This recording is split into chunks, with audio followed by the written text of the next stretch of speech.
That woman nursed a stranger's baby. Throw her out. The words that destroyed Eliza Monroe's life came from her own father's mouth. In 1876, when a dying woman collapsed on her doorstep clutching a newborn, Eliza made a choice that would cost her everything. She took the child to her breast. Her family called it disgrace. The town called it madness, but one cowboy would call it exactly what he'd been searching for his entire life. Stay with me until the end of this story, hit that like button, and comment what city you're watching from. I want to see how far this tale travels. The spring rain fell in sheets that April morning, turning the dirt roads of Silverbrook into rivers of mud. Eliza Monroe stood at her bedroom window, watching the dawn break gray and cold over the Montana Territory, unaware that this would be the last sunrise she'd see from this room. She was 22 years old, with dark hair she kept pinned in a simple bun, and hands that knew the weight of hard work. Her mother had died 3 years prior, leaving Eliza to manage the household for her father, Samuel Monroe, and her 2 younger brothers. Samuel owned the largest dry goods store in town, and with it came a reputation he guarded more fiercely than his profits. Eliza heard the knock at the door while she was preparing breakfast. It was barely past 6, too early for customers, too early for neighbors. She wiped her hands on her apron and hurried to answer it, her father's heavy footsteps already descending the stairs behind her. When she opened the door, the rain swept in with the wind, and with it, a sight that would change everything. A woman collapsed across the threshold. She was young, perhaps Eliza's age, but hollowed out by something terrible. Her dress was soaked through, her face the color of ash, and clutched against her chest, wrapped in a thin, wet blanket, was a baby. "Please," the woman gasped, her voice barely audible over the storm. "Please, my baby." Eliza dropped to her knees without thinking, her hands reaching for the woman even as her father's voice boomed from behind her. "Don't touch her! Eliza, get back!" But Eliza wasn't listening. She could see the woman's lips turning blue, could hear the awful rattle in her chest. The baby wasn't crying. That was worse than any sound. "We need to get her inside," Eliza said, her voice sharp with urgency. "She's dying." "Then let her die elsewhere." Samuel's face was red, his eyes hard. "I won't have this in my house. Look at her. She's probably diseased, probably a prostitute from one of those camps upriver." "She's a human being," Eliza shot back, already trying to lift the woman. "Help me!" For a moment, father and daughter locked eyes, a battle of wills that had been brewing for years finally breaking the surface. Samuel Monroe had ruled his household with absolute authority since his wife's death, and Eliza had bent to that authority, day after day, year after year, until now. "I said no." Samuel's voice dropped to something cold and final. "Close that door." The woman on the threshold made a sound, half moan, half sob. Her arms loosened around the bundle, and Eliza saw with horror that the baby was starting to slip. She caught the infant just as the woman's eyes rolled back. "No, no, no," Eliza whispered, cradling the child against her chest while trying to keep the woman's head from hitting the doorframe. The baby was so cold, so terribly still. "Please, someone help me." Her brothers appeared at the top of the stairs, their faces pale and frightened. James was 16, Thomas only 13. They looked to their father for direction. "Boys, go to your rooms," Samuel ordered. "Eliza, I'm telling you one last time, she's dead." The words fell into the space between them like stones into water. Eliza looked up at her father, rain streaming down her face, the baby clutched in her arms, and the woman's body going limp against the doorstep. "She's dead," Eliza repeated, her voice breaking. "And this baby will be too if we don't get her warm." Samuel Monroe stared at his daughter for a long moment. Then he looked at the woman's body, at the growing pool of water and blood mixing on his clean floor, and his face hardened into something Eliza had never seen before, pure disgust. "Get her out of my doorway," he said quietly, "and get that thing out of my house." "That thing is a baby," Eliza's voice cracked. "A baby who just lost her mother." "Not our concern." Samuel turned away, his hands clasped behind his back in that way he had when a business matter was concluded. "Mrs. Henderson runs the orphanage. Take it there." "In this storm?" "It's 3 miles." "Then you'd better start walking." Eliza looked down at the infant in her arms. The baby was a girl, she could see now, with a tiny rosebud mouth and wisps of dark hair plastered to her skull. So small, so fragile. Her little chest was barely moving. Without planning it, without thinking about the consequences, Eliza made a decision that would define the rest of her life. She stood up, stepped over the dead woman's body, and walked past her father into the house. "What do you think you're doing?" Samuel's voice followed her up the stairs. "The baby is freezing," Eliza called back, her voice surprisingly steady. "I'm going to warm her up, and then I'll take her to Mrs. Henderson." She heard her father's footsteps behind her but didn't stop. In her room, she kicked the door shut and locked it, something she'd never done before. Her hands were shaking as she unwrapped the wet blanket from the baby's body. The child was blue-tinged, her lips almost purple.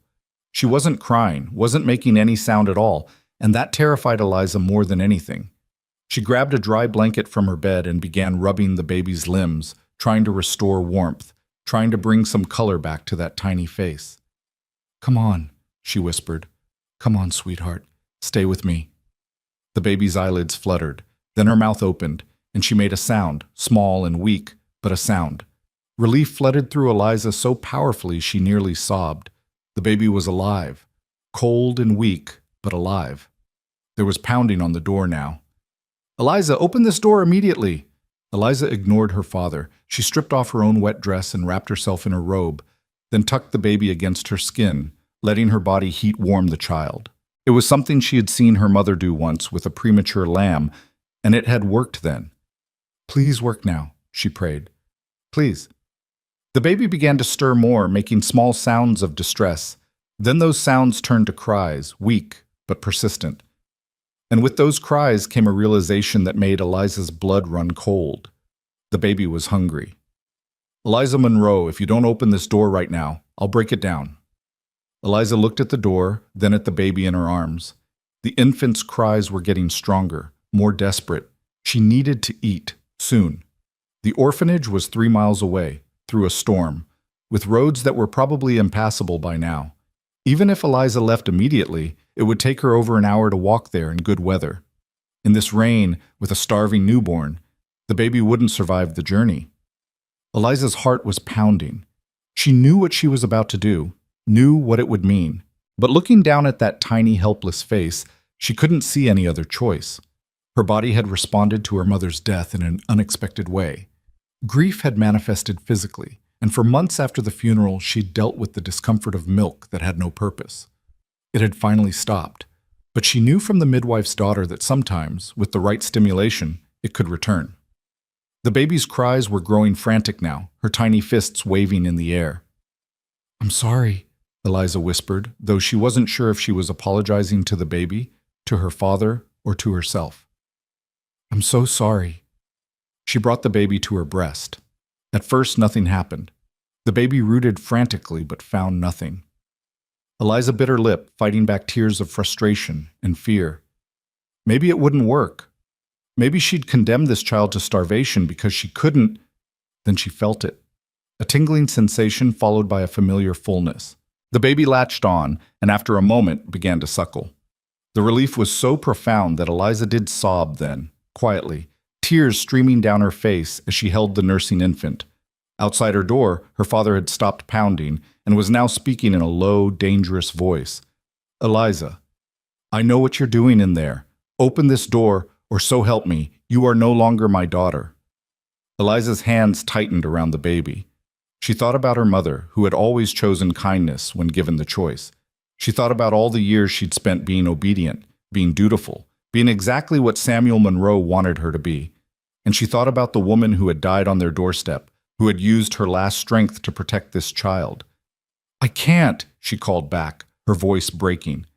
"I can't let her die, Father." The silence that followed was worse than the shouting.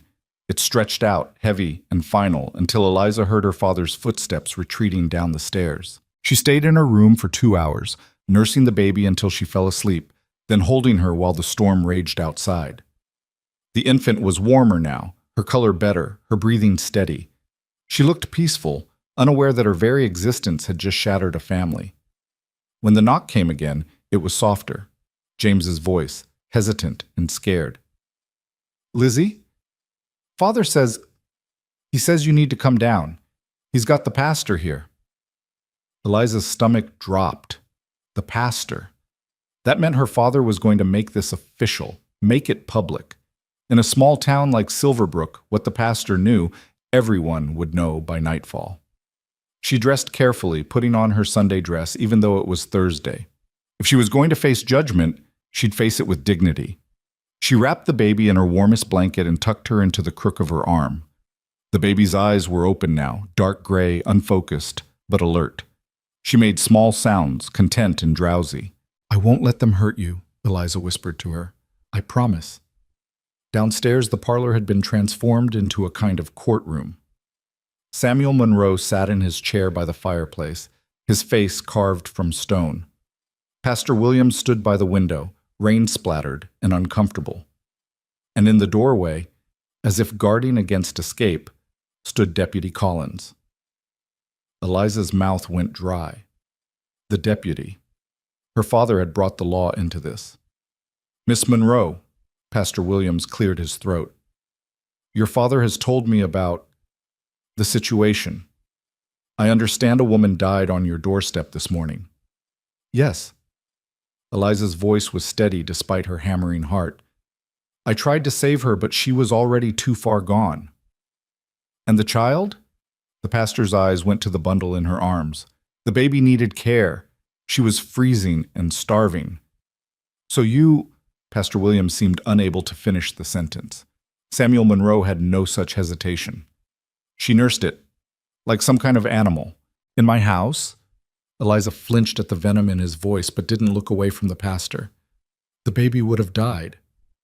"That wasn't your decision to make," Samuel said, standing now.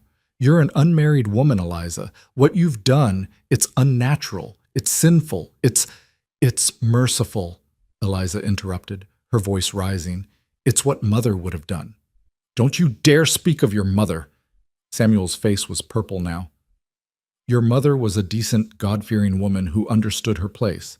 You've brought shame on her memory, on this family, on Mr. Monroe."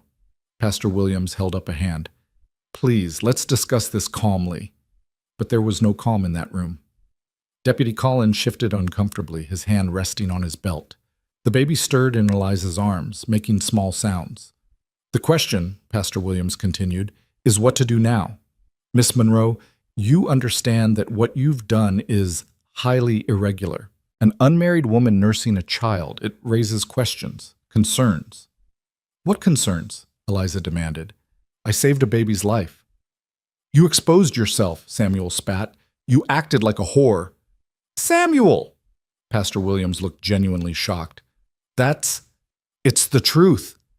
Samuel was shaking now, years of rigid control finally cracking. "She's ruined herself, ruined her reputation. No decent man will have her now. She's made herself unmarriageable. And for what? Some bastard child from a dead stranger?" Eliza felt something break inside her chest. Not her resolve, that remained firm as iron, but something else, some last thread of hope that her father might understand, might see the humanity in what she'd done. "Then I'm unmarriageable," she said quietly. "If caring for a helpless infant makes me unfit for marriage, then I accept that." "You accept—" Samuel's laugh was harsh and bitter. "You accept nothing. I accept. I accept that you are no longer my daughter. I accept that you cannot remain under this roof. I accept that you have made your choice." The room went very still. "Mr. Monroe," Pastor Williams said carefully, "perhaps we shouldn't be hasty." "I'm not being hasty. I've spent 2 hours thinking about this, praying about this, and the answer is clear." Samuel looked at Eliza, and his eyes were cold as January. "You can stay here and be part of this family, or you can keep that child, but you cannot do both."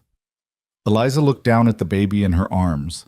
The infant was sleeping now, her tiny fingers curled against Eliza's chest, her breath coming in soft, even whispers.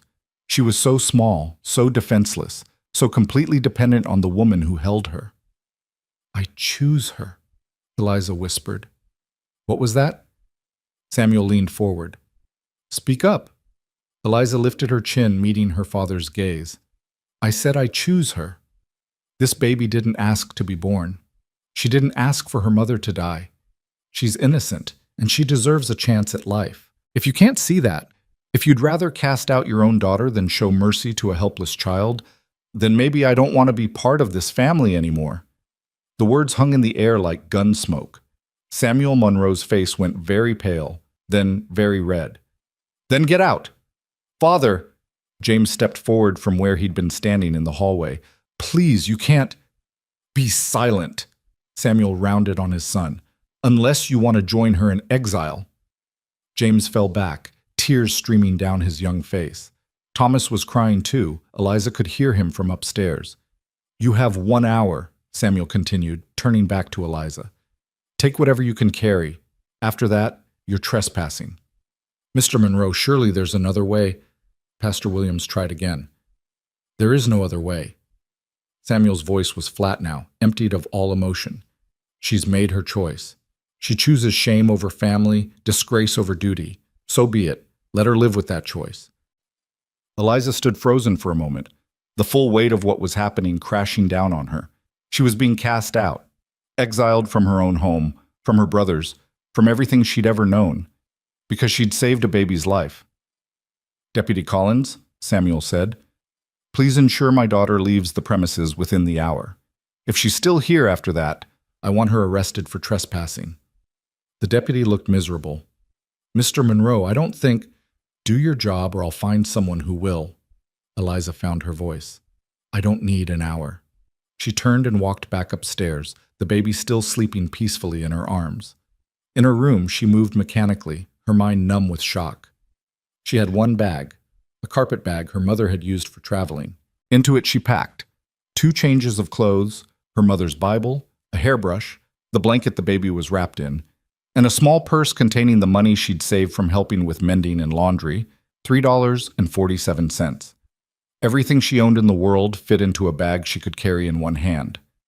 She took one last look at her room, the room she'd slept in since childhood, where her mother had read to her, where she'd dreamed of the future. Then she walked out, closing the door behind her. Downstairs, her father had returned to his chair. He didn't look up as she descended the stairs. James was crying openly now, and Thomas had come down to stand beside him, his face blotchy and scared. "Lizzie," James choked out, "please don't go." Eliza paused at the bottom of the stairs. She wanted to go to them, to hug them, to promise that everything would be all right. But Samuel was watching, and she knew any display of affection would only make things harder. "Be good," she told her brothers, her voice thick with unshed tears. "Take care of each other." "Where will you go?" Thomas asked, his voice small. "I don't know." It was the honest truth. "But I'll be all right." She looked at her father one last time. Samuel Monroe met her gaze, and for a moment, just a moment, she thought she saw something flicker in his eyes. Regret? Doubt? But then it was gone, replaced by that iron hardness. "Goodbye, Father," Eliza said. He said nothing. Pastor Williams followed her to the door, his face creased with worry. "Miss Monroe, please, wait. Let me help you find somewhere to stay. Surely there's someone in town." "No." Eliza's voice was firm. "If my father has made his feelings known, the town will follow his lead. They always do." "But the baby? The baby will be fine." Eliza adjusted her grip on the sleeping infant. "We'll be fine." She stepped out into the rain, which had lessened to a steady drizzle. Behind her, she heard James crying, heard Thomas calling her name, but she didn't turn around. If she turned around, she might not be able to leave. And she had to leave. The mud sucked at her boots as she walked down the main street of Silverbrook. It was mid-morning now, and despite the rain, people were out. She saw Mrs. Henderson hanging laundry under her porch, saw Mr. Tucker opening his barber shop, saw the widow Cooper sweeping water off her front steps. They all saw her too. Saw her walking with a bag in one hand and a baby in her arms, rain soaking through her Sunday dress, her hair coming loose from its pins. They all turned away. Mrs. Henderson, who had known Eliza since birth, actually went inside and closed her door. Mr. Tucker suddenly found something fascinating to study in his shop window. The widow Cooper stopped sweeping and stared, her mouth pressed into a thin line of disapproval. Eliza kept walking. She passed the church, where she'd been baptized, where she'd sung in the choir, where she'd mourned her mother. She passed the schoolhouse, where she'd learned to read and write. She passed the general store, where her father conducted his business, his name painted in proud letters above the door. Samuel Monroe, Dry Goods.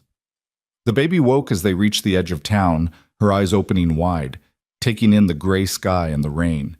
She didn't cry, just looked around with that unfocused newborn gaze, as if trying to understand this strange world she'd been born into.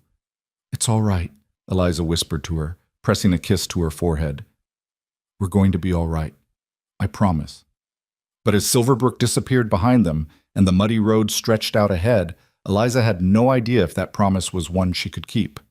She had $3 to her name, no shelter, no plan, and a baby who would need to eat again soon. The rain began to fall harder. Eliza pulled her shawl over the baby's head and kept walking, not knowing where she was going, only knowing she couldn't stop. To stop was to think, and to think was to feel the full weight of what she'd lost. So she walked. The road out of Silverbrook followed Miller's Creek for about 2 miles before branching off toward the farming communities that dotted the valley. Eliza had traveled this road before, in her father's wagon, going to visit neighbors or deliver goods. It had always seemed so short, so familiar. On foot, in the rain, with a baby in her arms, it seemed endless. Her boots were soaked through within the first mile. The carpetbag grew heavier with each step, the leather strap digging into her shoulder. The baby was getting restless, making small sounds that Eliza knew would soon turn to cries of hunger. She needed to find shelter, soon. About 3 miles out of town, she spotted it. An old cabin set back from the road, half hidden by a stand of cottonwood trees. Eliza had passed it 100 times before, but had never paid it much attention. It had been empty for years, ever since Old Man Jessup died, and nobody had wanted to buy land that far from town. But it had a roof and 4 walls, and right now that was more than Eliza had. She turned off the road and made her way through the overgrown grass toward the cabin. Up close, it was even more dilapidated than she'd remembered. The windows were broken, the door hung crooked on its hinges, and there were visible holes in the roof. But it was shelter. The door groaned in protest as she pushed it open. Inside the cabin was a single room, maybe 15 feet square. There was a rusted iron stove in one corner, a broken bed frame in another, and a thick layer of dust and debris over everything. Mice had clearly made themselves at home. She could see their droppings scattered across the floor. It was the most depressing place Eliza had ever seen, and it was hers. She set down her bag and looked around, trying to see past the decay to the possibilities. The stove might still work if she could clean it out. The bed frame was broken, but the wood could be useful. If she could patch the roof and board up the windows. The baby began to cry in earnest now, her tiny voice filling the empty cabin. First things first, Eliza thought. She settled down on the least dirty patch of floor, her back against the wall, and brought the baby to her breast. The infant latched on immediately, her cries stopping as she began to nurse. In the sudden quiet, Eliza could hear the rain drumming on the roof, water dripping through the holes to form puddles on the floor. She could hear the wind whistling through the broken windows. She could hear a mouse skittering somewhere in the walls. And for the first time since she'd opened the door that morning, she let herself cry. She cried for her mother, who would have been so ashamed to see her daughter in such circumstances. She cried for her brothers, who would grow up without her. She cried for her father, who had chosen pride over love. And she cried for herself, for the life she'd lost, for the future she'd imagined, for the innocence that had died along with the woman on her doorstep. But even as she cried, she held the baby close. And when her tears finally subsided, she looked down at the nursing infant and felt something shift inside her chest. This wasn't the life she'd planned. This wasn't the future she'd dreamed of. But it was her life now, her future, her choice. "We're going to make this work," she whispered to the baby. "I don't know how yet, but we're going to survive this. You and me. Together." The baby's eyes drifted closed, milk-drunk and content. Her tiny hand rested against Eliza's chest, right over her heart. Outside, the rain continued to fall on the Montana territory, washing away the old life and making way for something new. Something Eliza Monroe couldn't yet imagine but would soon discover. In choosing compassion over obedience, in choosing love over approval, she had cast herself out of paradise. But sometimes, Eliza would learn, paradise isn't where you think it is. Sometimes you have to lose everything to find what really matters. Sometimes you have to be broken before you can be remade. The baby sighed in her sleep, and Eliza held her closer, sheltering her from the cold, from the rain, from a world that had already shown itself to be harsh and unforgiving. But also, somewhere out there, beyond the rain and the ruins, a world that still held the possibility of kindness, of redemption, of a cowboy who would one day ride up to this broken-down cabin and see not disgrace, but exactly the kind of woman he'd been searching for his entire life. Though Eliza Monroe didn't know it yet, as she sat in that cold, empty cabin with a stranger's baby in her arms, her real story was only just beginning. The first night in this cabin was the longest of Eliza's life. She sat with her back against the wall, the baby sleeping fitfully in her arms, listening to every sound the darkness brought. The rain had stopped around midnight, but water continued to drip through the holes in the roof, each drop marking time like a slow, merciless clock. When dawn finally came, gray and reluctant, Eliza forced herself to stand. Her body ached from sitting in one position all night, and her dress was still damp from yesterday's rain. The baby stirred, making small, hungry sounds, and Eliza knew she had perhaps an hour before those sounds became screams. She laid the infant carefully on her folded shawl, the cleanest surface she could create, and took stock of her situation. The cabin looked even worse in daylight. Cobwebs hung like curtains in every corner, the floorboards were rotted through in places, and something had died behind the stove. She could smell it. But there was also potential. The walls were solid log, chinked with mud that had mostly held. The stove, despite its rust, still had its door and grate.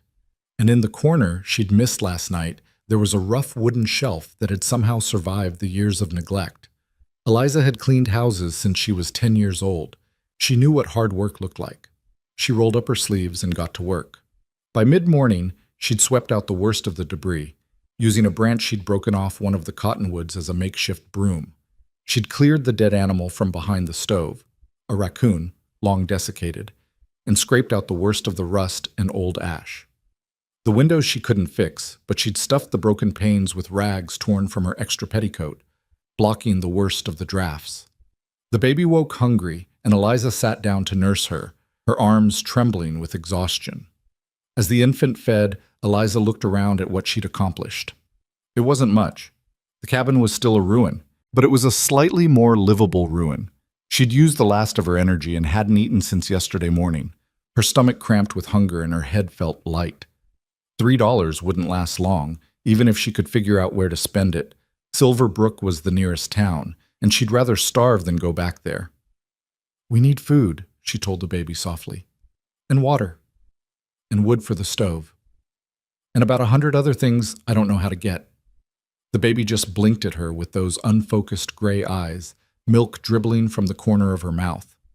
Eliza wiped the baby's face with her thumb, then looked toward the door. Miller's Creek ran past about a quarter-mile away. She could at least get water. As for food, she'd have to figure something out. She wrapped the baby securely in the blanket and made her way down to the creek. The water ran clear and cold over smooth stones, and Eliza realized with dismay that she had nothing to carry it in. The carpet bag wasn't waterproof, and she had no bucket, no pot, no container of any kind. She stood there for a long moment, the baby in her arms, feeling the weight of her situation settle over her like a heavy coat. She couldn't even get water back to the cabin. How was she supposed to survive? The baby made a small sound, drawing Eliza's attention. The infant was looking up at her with an expression that seemed almost patient, as if to say, "You'll figure it out. You always do."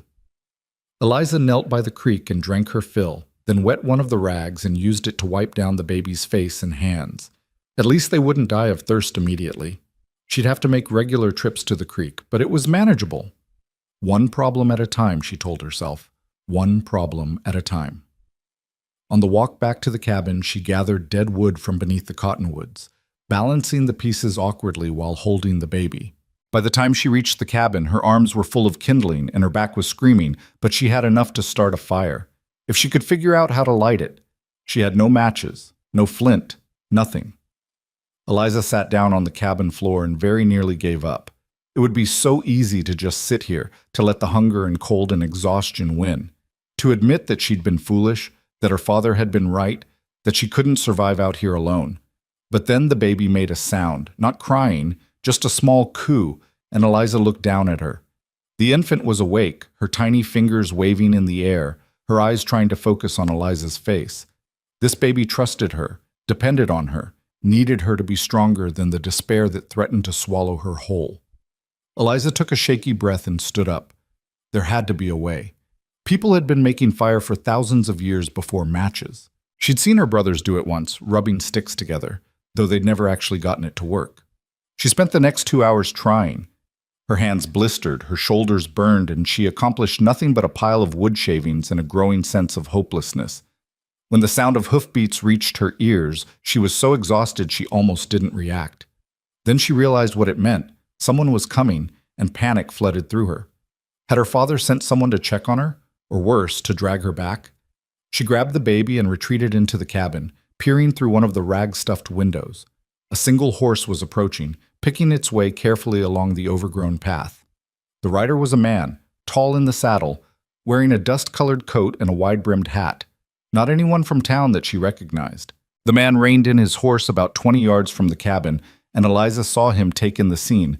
The swept ground in front of the door, the pile of firewood, the wisps of smoke that definitely weren't coming from the stove. "Hello, the cabin," he called out. His voice was deep but not threatening. "I don't mean any harm. Just passing through and saw signs of life, wanted to make sure everything's all right." Eliza stayed silent, her heart pounding. The baby, sensing her tension, began to whimper.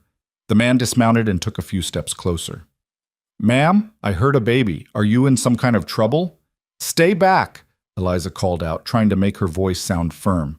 "I have a gun." She didn't have a gun. She didn't have anything. The man stopped, his hands rising slightly from his sides. "All right, I'm staying right here. But ma'am, this cabin's been empty for 3 years. If you're squatting here, that's your business. But I need to know if you're all right. The Turner Ranch is about 2 miles north, and if there's trouble—" "There's no trouble," Eliza said. "Please, just go." The man was quiet for a moment. Then he said, "Ma'am, I don't mean to pry, but have you got a fire going? It's getting cold, and if you've got a baby—" Despite herself, Eliza felt tears prick her eyes. The kindness in his voice was almost worse than hostility would have been. She could handle judgment and contempt. She'd been handling it for 2 days now. But kindness threatened to break something inside her that she needed to keep intact. "I'm fine," she said, but her voice cracked on the words. "Right." The man sounded unconvinced. "Well, here's what I'm going to do. I'm going to set down some supplies by your door, just some basics, nothing fancy, and then I'm going to ride on. You don't have to take them if you don't want to, but they'll be there if you need them." "I don't need charity," Eliza said, but even as she said it, her stomach cramped with hunger. Not charity, neighborly conduct. She heard him moving, heard the creak of leather as he unbuckled something from his saddle. "We look after each other out here. It's how things work." He set something down near the door, then backed away. "There's some dried meat, some hardtack, and a box of matches. Also a tin pot for water. Nothing you need to feel beholden for." Matches. Eliza closed her eyes. He'd brought matches. "Why?" she asked, her voice barely above a whisper. "Why would you help me? You don't know me." The man was quiet for a moment. When he spoke, his voice was gentle. "Ma'am, I don't know your story, and I don't need to. But I know what it looks like when someone's been dealt a hard hand. And I know what it looks like when someone's trying to survive despite that. The way I figure it, the world's got enough hardship without people adding to it when they don't have to." Eliza heard him mount his horse. "The Turner Ranch is 2 miles north on this road. You can't miss it. There's a sign by the gate. If you need work or help or just someone to talk to, you come find us. Ask for Caleb Turner. That's me." "Why would you offer work to someone you haven't even seen?" Eliza asked. She could hear the smile in his voice. "Because someone who's too proud to accept charity but too stubborn to quit is exactly the kind of person worth knowing. Take care of yourself, ma'am. And that baby." The hoofbeats faded into the distance, leaving Eliza standing in the ruined cabin, the baby in her arms, and a stranger's kindness sitting on her doorstep like a question she didn't know how to answer. She waited a full 5 minutes before opening the door, half convinced the supplies would be gone, that she'd imagined the whole encounter. But they were there: a small canvas sack, a battered tin pot, and a box of matches. Eliza sank to her knees, the baby clutched to her chest, and sobbed with relief. The matches changed everything. Within an hour, she had a fire burning in the stove, weak and smoky, but real heat that pushed back the chill. She heated water in the tin pot, washing the baby properly for the first time since they'd left Silverbrook. The infant seemed to enjoy the warmth, cooing and waving her arms. "We're going to make it," Eliza told her, washing the tiny fingers with careful attention. "We're going to survive this." The dried meat and hardtack weren't much, but they were food. Eliza ate slowly, trying to make the supplies last, trying not to think about what would happen when they ran out. That night, with the fire burning and the baby fed and clean, Eliza allowed herself to think about the stranger, Caleb Turner. His voice had been kind, his actions generous, but more than that, he'd treated her with respect. He hadn't demanded to see her, hadn't insisted on knowing her story, hadn't made her feel like she owed him anything. In a world that had shown her nothing but judgment and contempt for 2 days, that simple dignity meant everything. But she couldn't go to the ranch. She couldn't accept more help. Couldn't risk becoming obligated. Couldn't bear the thought of seeing pity in anyone's eyes. She would survive on her own. She had to. The next 3 weeks tested that resolve to its limit. Eliza fell into a brutal routine. Wake with the dawn, nurse the baby, walk to the creek for water, scavenge for anything edible in the woods, tend the fire, nurse the baby again, try to make repairs to the cabin, collapse into exhausted sleep, wake when the baby cried in the night, repeat. The dried meat and hardtack from Caleb Turner lasted 5 days. After that, Eliza survived on what she could forage, wild greens that made her stomach cramp, berries that were probably too early in the season, roots she dug up with her bare hands because she had no tools. It wasn't enough. She could feel herself growing weaker, could see it in the way her dresses hung loose, in the trembling of her hands, in the dizzy spells that came without warning. But the baby was thriving. The baby was gaining weight, her cheeks filling out, her eyes growing more focused every day. That was what mattered. Eliza managed to patch 2 of the worst holes in the roof using bark and mud, a technique she remembered her father describing once. It didn't keep out all the rain, but it helped. She fashioned a crude bed from pine boughs, softer than the bare floor, but not by much. She learned which plants were edible and which made her violently ill, a lesson that cost her 2 miserable days. She saw other travelers on the road sometimes, heard their horses or wagons passing. She always hid when she heard them coming, retreating into the cabin or the woods, the baby clutched silent against her chest. She couldn't risk anyone from Silverbrook seeing her, couldn't risk word getting back to her father. And she definitely couldn't risk anyone seeing how desperate she was. On the 18th day, disaster struck. Eliza had gone to the creek as usual, the baby in her arms, the tin pot in her hand. She was kneeling to fill it when she heard voices, male voices, rough and loud, coming closer. She froze, her heart hammering. The voices belonged to 2 men, and they were arguing about something. Through the trees, she could see them now, rough-looking men on horseback, probably ranch hands heading back from town. "Told you we should have taken the main road," one was saying. "This way's shorter," the other replied. Then he saw her. Both men reined in their horses. Eliza stood slowly, the baby in one arm, the pot in the other, trying to look calm despite the fear flooding through her. "Well now," the first man said, a grin spreading across his face. "What do we have here?" "Just getting water," Eliza said, her voice steady. "I'll be on my way." "Hold on now." The second man dismounted. "You're that girl from Silverbrook, aren't you? Monroe's daughter. Heard about you." Eliza's blood ran cold. "I don't know what you heard." "Heard you got yourself in trouble."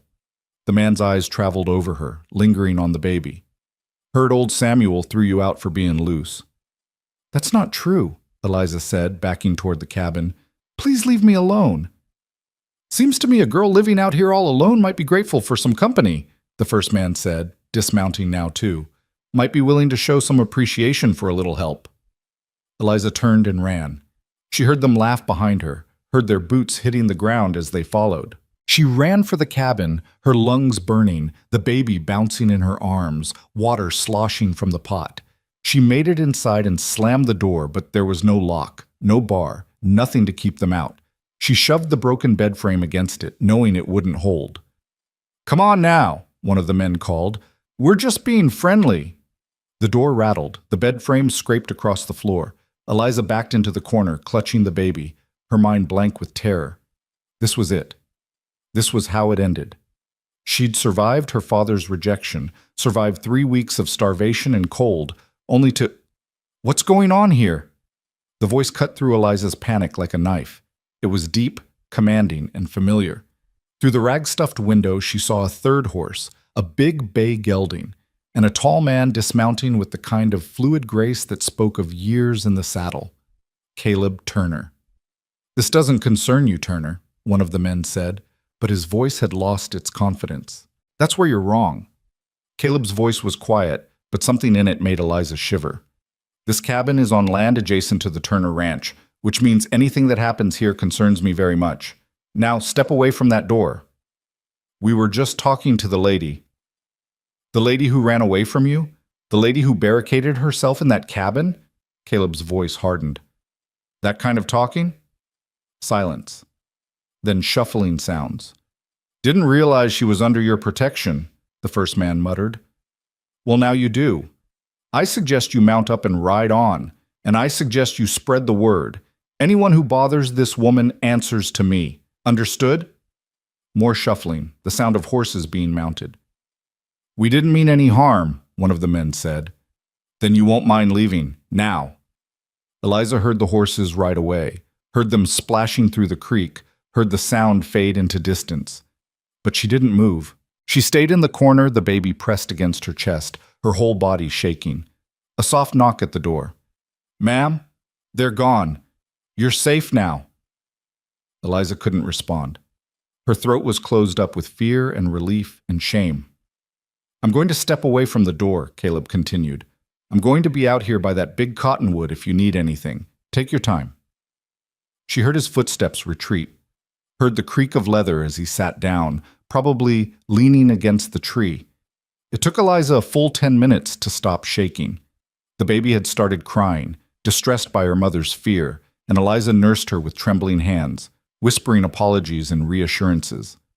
When the infant finally fell asleep, Eliza carefully moved the bed frame away from the door and stepped outside. Caleb Turner was exactly where he'd said he'd be, sitting with his back against the cottonwood, his hat pulled low over his eyes. He looked up when she emerged, and Eliza got her first good look at him. He was younger than she'd expected from his voice. Maybe 30, with sun-weathered skin and dark hair that needed cutting. His eyes were blue, steady, and kind, and his face had the sort of honest openness that couldn't be faked. "Thank you," Eliza said, her voice hoarse, "for helping me." Caleb stood, brushing dirt from his pants. "No thanks needed. Those men shouldn't have bothered you." "They said—" Eliza's voice caught. "They said they'd heard about me, about why I left town." Caleb's expression didn't change. "Rumors travel fast out here. Most of them are lies, and the rest aren't anybody's business but yours." "You don't know what they're saying." "Don't need to know. What I do need to know is whether you're all right, whether you've got food, water, shelter that keeps out the rain." He paused. "And whether you'll accept help this time." Eliza looked down at the baby in her arms. The infant was sleeping peacefully, unaware of how close they'd come to disaster, unaware that they were living on the edge of catastrophe every single day. "I can't accept charity," Eliza said softly. "I won't be pitied." "Not offering pity," Caleb said, "offering work. The Turner Ranch needs help with cooking, cleaning, laundry, all the things that pile up when you've got 15 ranch hands and no women around to manage the household. It's honest work, honest pay. You'd earn your keep and then some." "Why would you offer that to me? You don't know anything about me." Caleb looked at her for a long moment. Then he said, "I know you've been living in this ruin for 3 weeks with a baby to care for. I know you've patched the roof, kept the stove going, and somehow kept that child alive and healthy. I know you'd rather starve than ask for help. That tells me everything I need to know about your character." Eliza felt tears welling up. "People in town say I'm disgraced, that I'm shameful." "People in town don't set the standards on my ranch," Caleb said firmly. "I do. And my standard is simple. You work hard, you're honest, and you treat people with respect. Everything else is between you and your own conscience." He paused.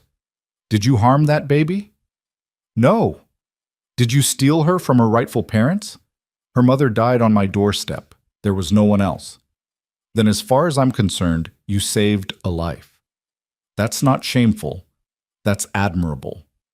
Caleb picked up his hat and settled it back on his head. "The offer stands. You want work, you come to the ranch. We'll set you up in the bunkhouse. It's got a separate room that would be perfect for you and the little one. You'd have food, shelter, safety, and you'd earn every bit of it." "I don't understand why you're being kind to me," Eliza whispered. Caleb's expression softened.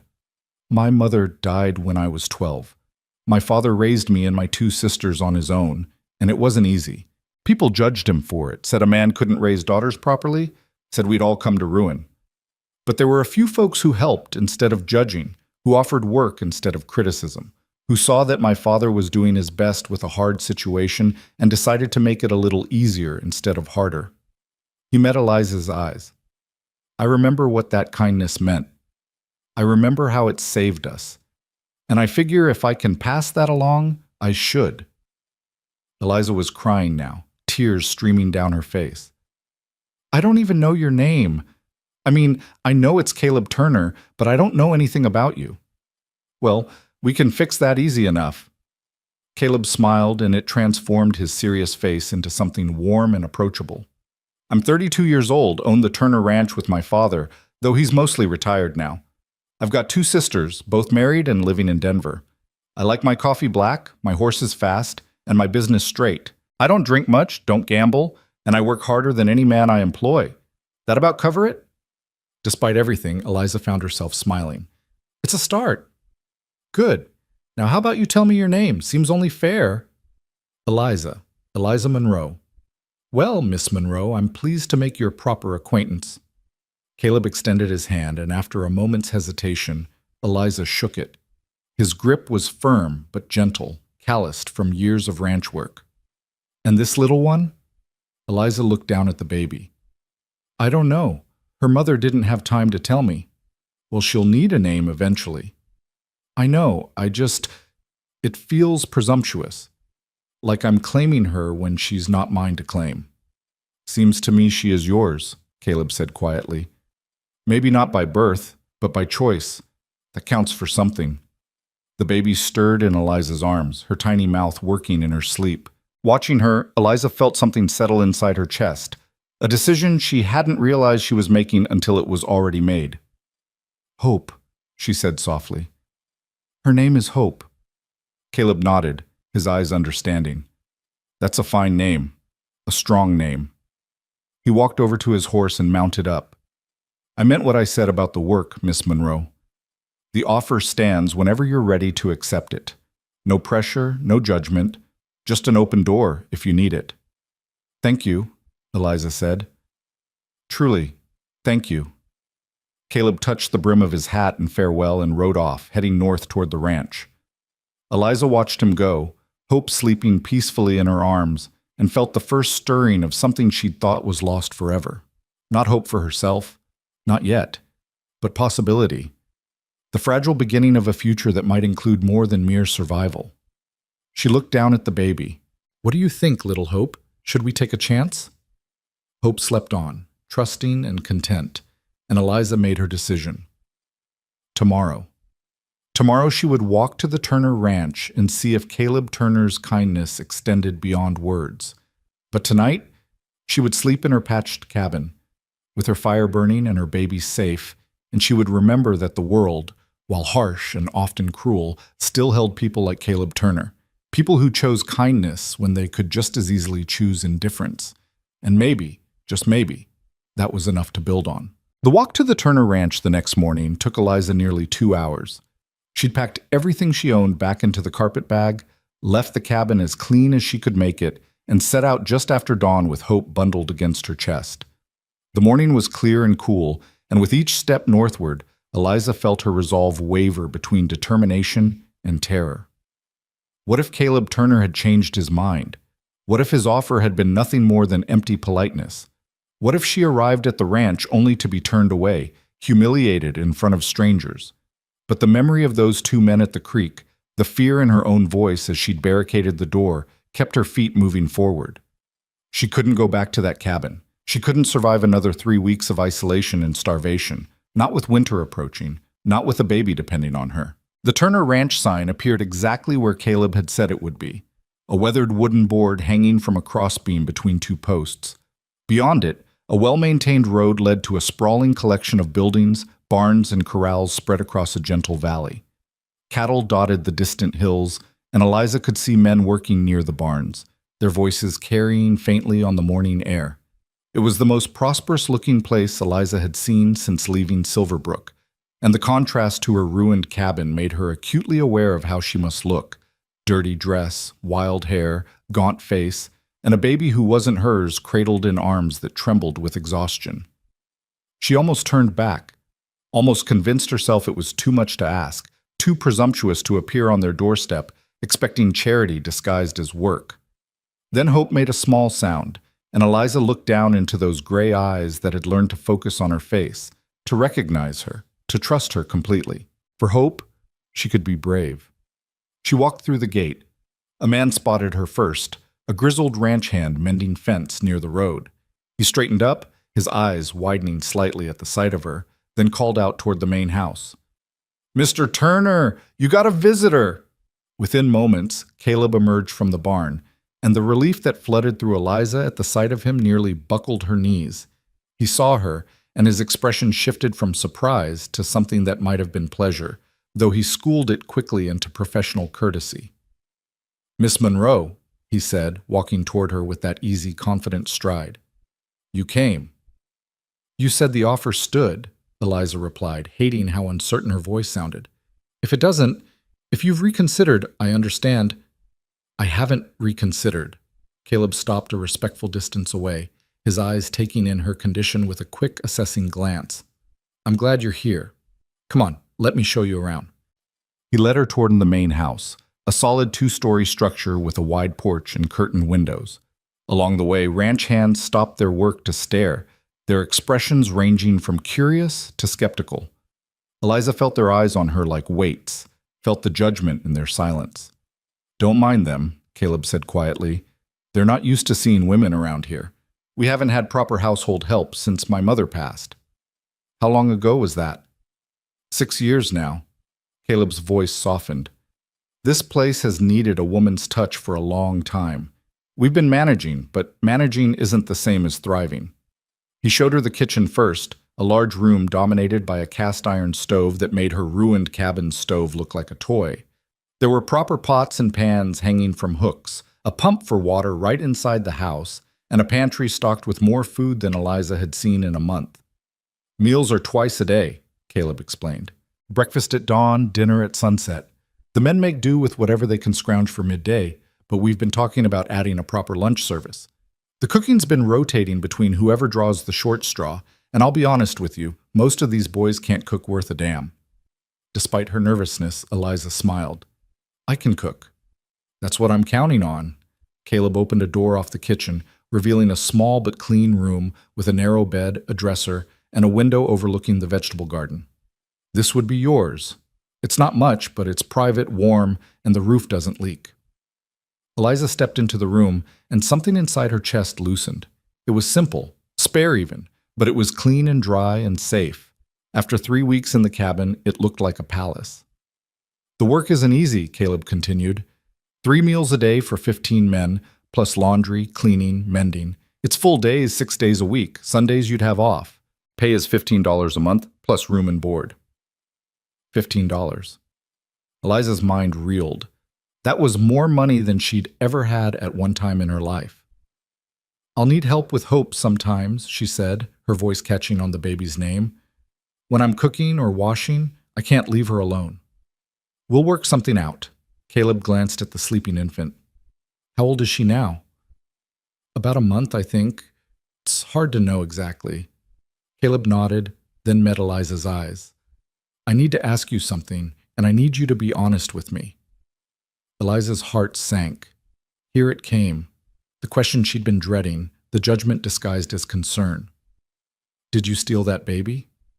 "No." The word came out fierce and immediate. Her mother died on my doorstep. There was no one else to care for her. And your family threw you out for helping. It wasn't a question, but Eliza answered anyway. My father gave me a choice. The baby or my home. I chose her. Caleb was quiet for a moment, his expression unreadable. Then he said, that took courage. It took stubbornness, Eliza corrected.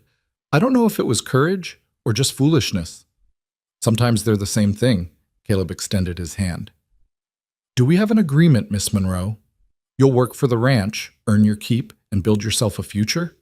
Eliza looked at his hand, then at the room behind her, then down at Hope sleeping peacefully in her arms. Every instinct she had screamed that this was too good to be true, that there had to be a catch, that men didn't offer women jobs and safety without expecting something in return.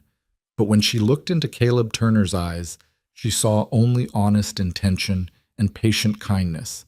She shifted Hope to one arm and shook his hand. We have an agreement. The first 2 weeks at the Turner Ranch passed in a blur of exhausting, satisfying work. Eliza rose before dawn to start breakfast, spent her days cooking and cleaning and learning the rhythms of ranch life, and fell into bed each night so tired she barely remembered lying down. Hope slept in a wooden crate lined with blankets next to Eliza's bed. And during the day, one of the older ranch hands, a man named Pete, who'd raised 6 children of his own, would watch her when Eliza needed both hands free. The men were wary of her at first, uncertain how to act around a woman who'd appeared from nowhere with a baby and a mysterious past. But Eliza's cooking won them over quickly. She made real biscuits, beef stew that didn't taste like leather, and apple pie from the fruit in the ranch's small orchard. Within a week, the dinner table had gone from a quiet, functional affair to something approaching civilized, with the men actually washing their hands first and saying thank you when she served them. Caleb kept his distance, professional and courteous but never familiar. He ate with the men, thanked her for the meals, and left her to her work.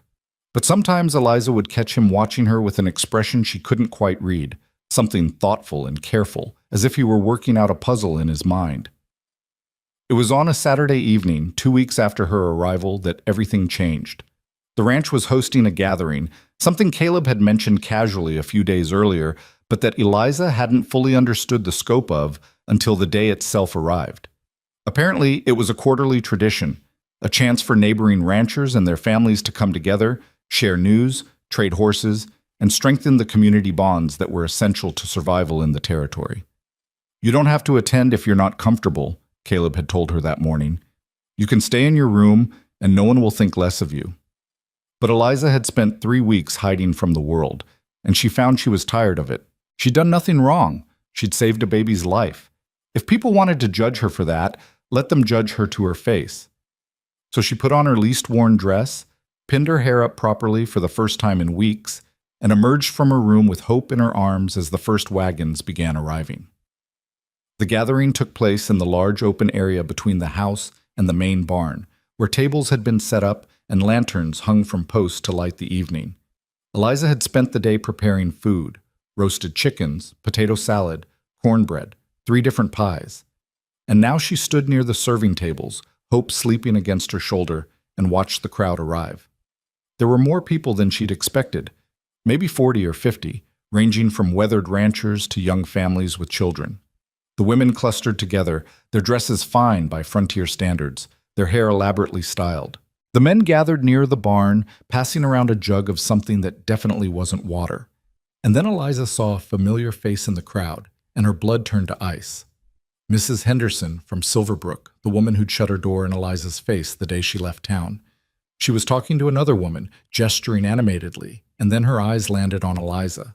The recognition was instant and hostile. Mrs. Henderson said something to her companion, and both women turned to stare. Then Mrs. Henderson started making her way through the crowd, her face set in lines of righteous disapproval. Eliza's first instinct was to flee, to retreat to her room and hide like Caleb had suggested, but she'd made a promise to herself to stop hiding, and she intended to keep it. She stood her ground. "Eliza Monroe," Mrs. Henderson said, her voice carrying across the gathering. "I never thought I'd see you showing your face in polite society again." The crowd went quiet. Conversations died mid-sentence. Every eye turned toward Eliza and the older woman facing her down. "Mrs. Henderson," Eliza said, keeping her voice steady, "I didn't know you'd be here. Obviously, or you wouldn't have dared attend." Mrs. Henderson's eyes went to Hope, and her lip curled. "And you brought that creature with you. Have you no shame?" "That creature is a baby," Eliza said, her voice hardening. "Her name is Hope, and she's done nothing to deserve your contempt." "She's a bastard child that you had no right to keep," Mrs. Henderson snapped. "Your father told everyone what you did, how you disgraced yourself, nursing a stranger's baby like some kind of what?" The voice cut through Mrs. Henderson's tirade like a whip crack. Caleb had appeared from somewhere in the crowd, and he was furious. Eliza had never seen him angry before, but she saw it now in the set of his jaw, the ice in his eyes, the absolute stillness of his posture. "Mr. Turner," Mrs. Henderson began, "surely you can't approve of this woman working on your ranch." "What I approve of is none of your concern, Mrs. Henderson." Caleb's voice was quiet, but it carried to every corner of the gathering. "Miss Monroe works for the Turner Ranch. She's under my protection and my employment, and I won't have her insulted on my property." "But her father cast out his own daughter for showing mercy to a dying woman and her child." Caleb stepped closer to Mrs. Henderson, and the woman actually took a step back. "Her father chose pride over family, judgment over compassion. And if you ask me, that says a hell of a lot more about Samuel Monroe's character than it does about his daughter's." The crowd was completely silent now. Eliza could hear her own heartbeat, could feel hope stirring against her shoulder. "Miss Monroe saved a baby's life," Caleb continued, his voice ringing clear. "She gave up everything she had, her home, her family, her reputation, to keep an innocent child from dying. Where I come from, that's not disgraceful, that's heroic." Mrs. Henderson's face had gone red. The talk in town is gossip and speculation from people who have nothing better to do than tear down a woman who showed more courage in one moment than most of them will show in their entire lives." Caleb looked around at the gathered crowd, making eye contact with several of the ranchers. "I know most of you here. I know you're good people who understand the difference between scandal and slander. And I'm asking you now to judge Miss Monroe not by rumors, but by her actions, by her character, by the choice she made to save a life when it would have been easier to let that baby die." A murmur ran through the crowd. Eliza saw some people nodding, saw others whispering to their neighbors. The mood was shifting, uncertainty replacing certainty.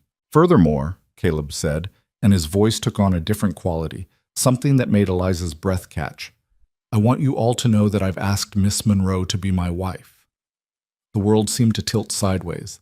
Eliza stared at Caleb, certain she'd misheard, but he was looking right at her, his eyes steady and sure, and she knew she hadn't imagined it. "You what?" Mrs. Henderson gasped. "I've asked her to marry me," Caleb repeated, still looking at Eliza. "She hasn't given me an answer yet, but I'm hoping she'll say yes, because she's exactly the kind of woman I want to build a life with. Strong, compassionate, willing to sacrifice everything for what's right. That's worth more than all the pristine reputations in Montana." The crowd erupted. Some people were cheering, others looked scandalized, still others seemed simply stunned. Mrs. Henderson opened and closed her mouth like a landed fish, unable to form words. But Eliza barely noticed any of it. She was looking at Caleb, trying to understand what had just happened, trying to process the enormity of what he'd just done. He'd claimed her in front of everyone. He'd defended her honor, elevated her status, and shielded her from judgment in the most public way possible. And he'd done it by lying. Or had he? The gathering dissolved into chaos after that. Some people came forward to congratulate Caleb, others pulled Eliza aside to offer tentative best wishes, still others left in a huff of disapproval. Mrs. Henderson departed with her companion, her face tight with fury, no doubt already planning how to spread this new scandal back in Silverbrook. Through it all, Eliza moved as if in a dream, accepting congratulations she didn't deserve for an engagement that didn't exist, smiling and nodding while her mind raced. It was nearly midnight before the last guest left. The ranch hands cleaned up the tables and lanterns, shooting curious glances at Eliza as they worked. Finally, when the last wagon had disappeared down the road and the last ranch hand had retired to the bunkhouse, Eliza found herself alone with Caleb in the quiet darkness between the house and barn. Hope was sleeping in her arms, exhausted from being passed around and cooed over all evening. Eliza held her close, trying to find the words for what she needed to say. Caleb spoke first. "I apologize." Eliza looked up sharply. "For what?" "For putting you in that position. For making that announcement without asking you first." He removed his hat, running a hand through his hair in a gesture that seemed almost nervous. "I saw Mrs. Henderson attacking you, and I couldn't let that happen. I couldn't let her destroy you in front of all those people. So I said the first thing I thought would stop her. You said you wanted to marry me. I know. And I understand if you're angry, if you feel I've compromised you or forced you into something you don't want. I can retract it tomorrow. Tell everyone I spoke in haste. Did you mean it?" The question hung between them. Caleb looked at her for a long moment, his expression unreadable in the dim light from the house. "I don't know," he said finally, and his honesty was somehow more compelling than any romantic declaration could have been. "I know I respect you. I know I admire your strength and your compassion. I know that watching you with hope, seeing how you've rebuilt your life from nothing, has shown me more about true character than a lifetime of polite society ever could." He stepped closer, close enough that Eliza could see the sincerity in his eyes. "I know that the idea of you being my wife doesn't displease me. That having you here these past weeks has made this ranch feel more like a home than it has in years. That Hope's laughter in the morning is something I look forward to hearing." He paused. "But I also know that you deserve more than a marriage of convenience born from my need to protect you from gossip. You deserve to be courted properly, to have time to decide what you want, to choose your own future." Eliza felt tears welling up, though whether they were from relief or disappointment or simple exhaustion, she couldn't say. "What happens now?" she whispered. "Now, you go to bed and get some rest. Tomorrow, we'll figure out what to do about tonight's announcement. If you want to accept it, if you want to court properly and see where this might lead, we can do that. If you want me to retract it and preserve your employment here without any romantic expectations, we can do that too. Whatever you decide, I'll support it." "Why?" Eliza asked. "Why are you being so kind to me?" Caleb smiled, soft and sad. "Because someone should be. Because you deserve kindness. Because that baby in your arms deserves to grow up knowing that the world has good people in it, not just cruel ones." He settled his hat back on his head. "Get some sleep, Miss Monroe. We'll talk more in the morning." He turned to walk toward his own quarters in the main house, but Eliza's voice stopped him. "Caleb." He turned back. "Thank you," she said, "for what you did tonight, for standing up for me. Even if it was a lie, even if it complicated everything, thank you for showing me that someone still sees me as worth defending." "It wasn't entirely a lie," Caleb said quietly. "The part about you being exactly the kind of woman I'd want to build a life with. That was true." He touched the brim of his hat. "Good night, Eliza." "Good night." Eliza watched him walk away, then looked down at Hope, who was sleeping peacefully despite the chaos of the evening. The baby's face was relaxed, trusting, completely unaware that her entire future had just shifted on its axis. "What do you think?" Eliza whispered to her. "Should we take a chance on him?" Hope, of course, didn't answer. But as Eliza carried her inside to their small, safe room, she found herself thinking about Caleb's words, about his honesty, about the way he'd stepped in front of Mrs. Henderson's venom without hesitation. She thought about how he'd never once asked her for anything inappropriate, never leveraged his position or her dependence on him, never made her feel anything but respected and valued. And she thought about how, for the first time since her mother died, she'd felt truly defended, truly protected. Not because she was weak, but because someone had decided she was worth fighting for. In her room, she laid Hope in her crate and changed into her nightdress. Through the window, she could see the stars scattered across the Montana sky, brilliant and countless and infinite in their possibilities. Tomorrow, she would have to decide what to do about Caleb's announcement. Tomorrow, she would have to figure out how to navigate the changed dynamics of their relationship, how to separate gratitude from genuine feeling, how to protect both her heart and Hope's future. But tonight, for the first time in over a month, Eliza Monroe allowed herself to imagine a future that included more than just survival. A future that might hold partnership and respect and maybe, eventually, something deeper. She climbed into bed and closed her eyes, and for the first time since leaving Silverbrook, she slept dreamlessly, peacefully, without fear.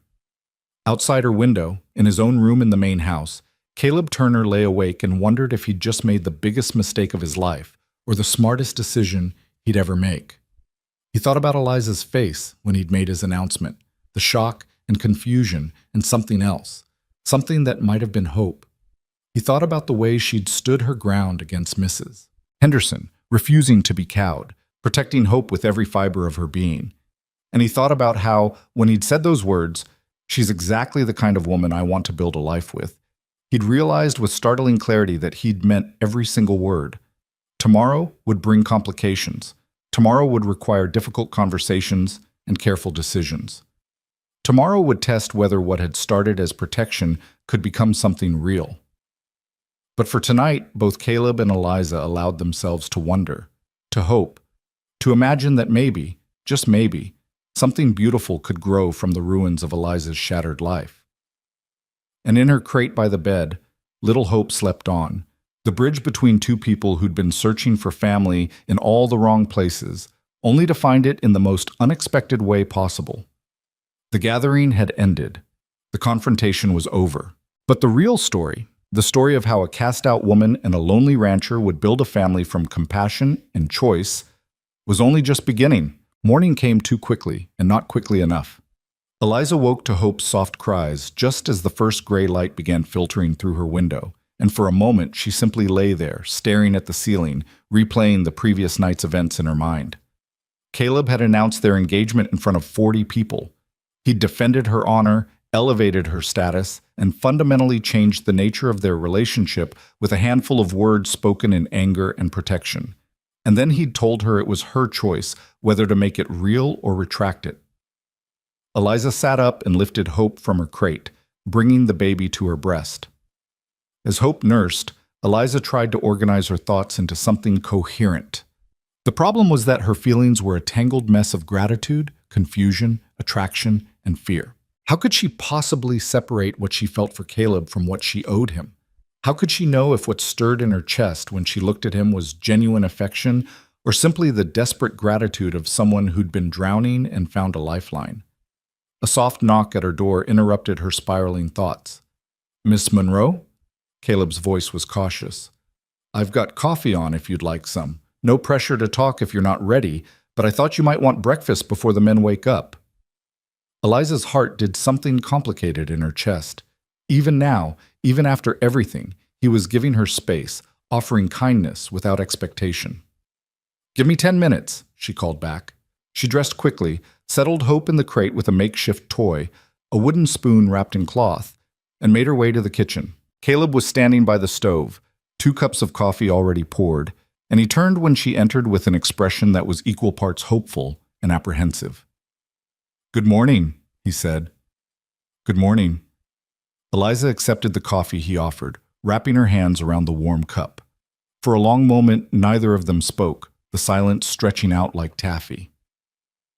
"I've been thinking," they both said simultaneously, then stopped. Caleb gestured for her to continue. "Ladies first."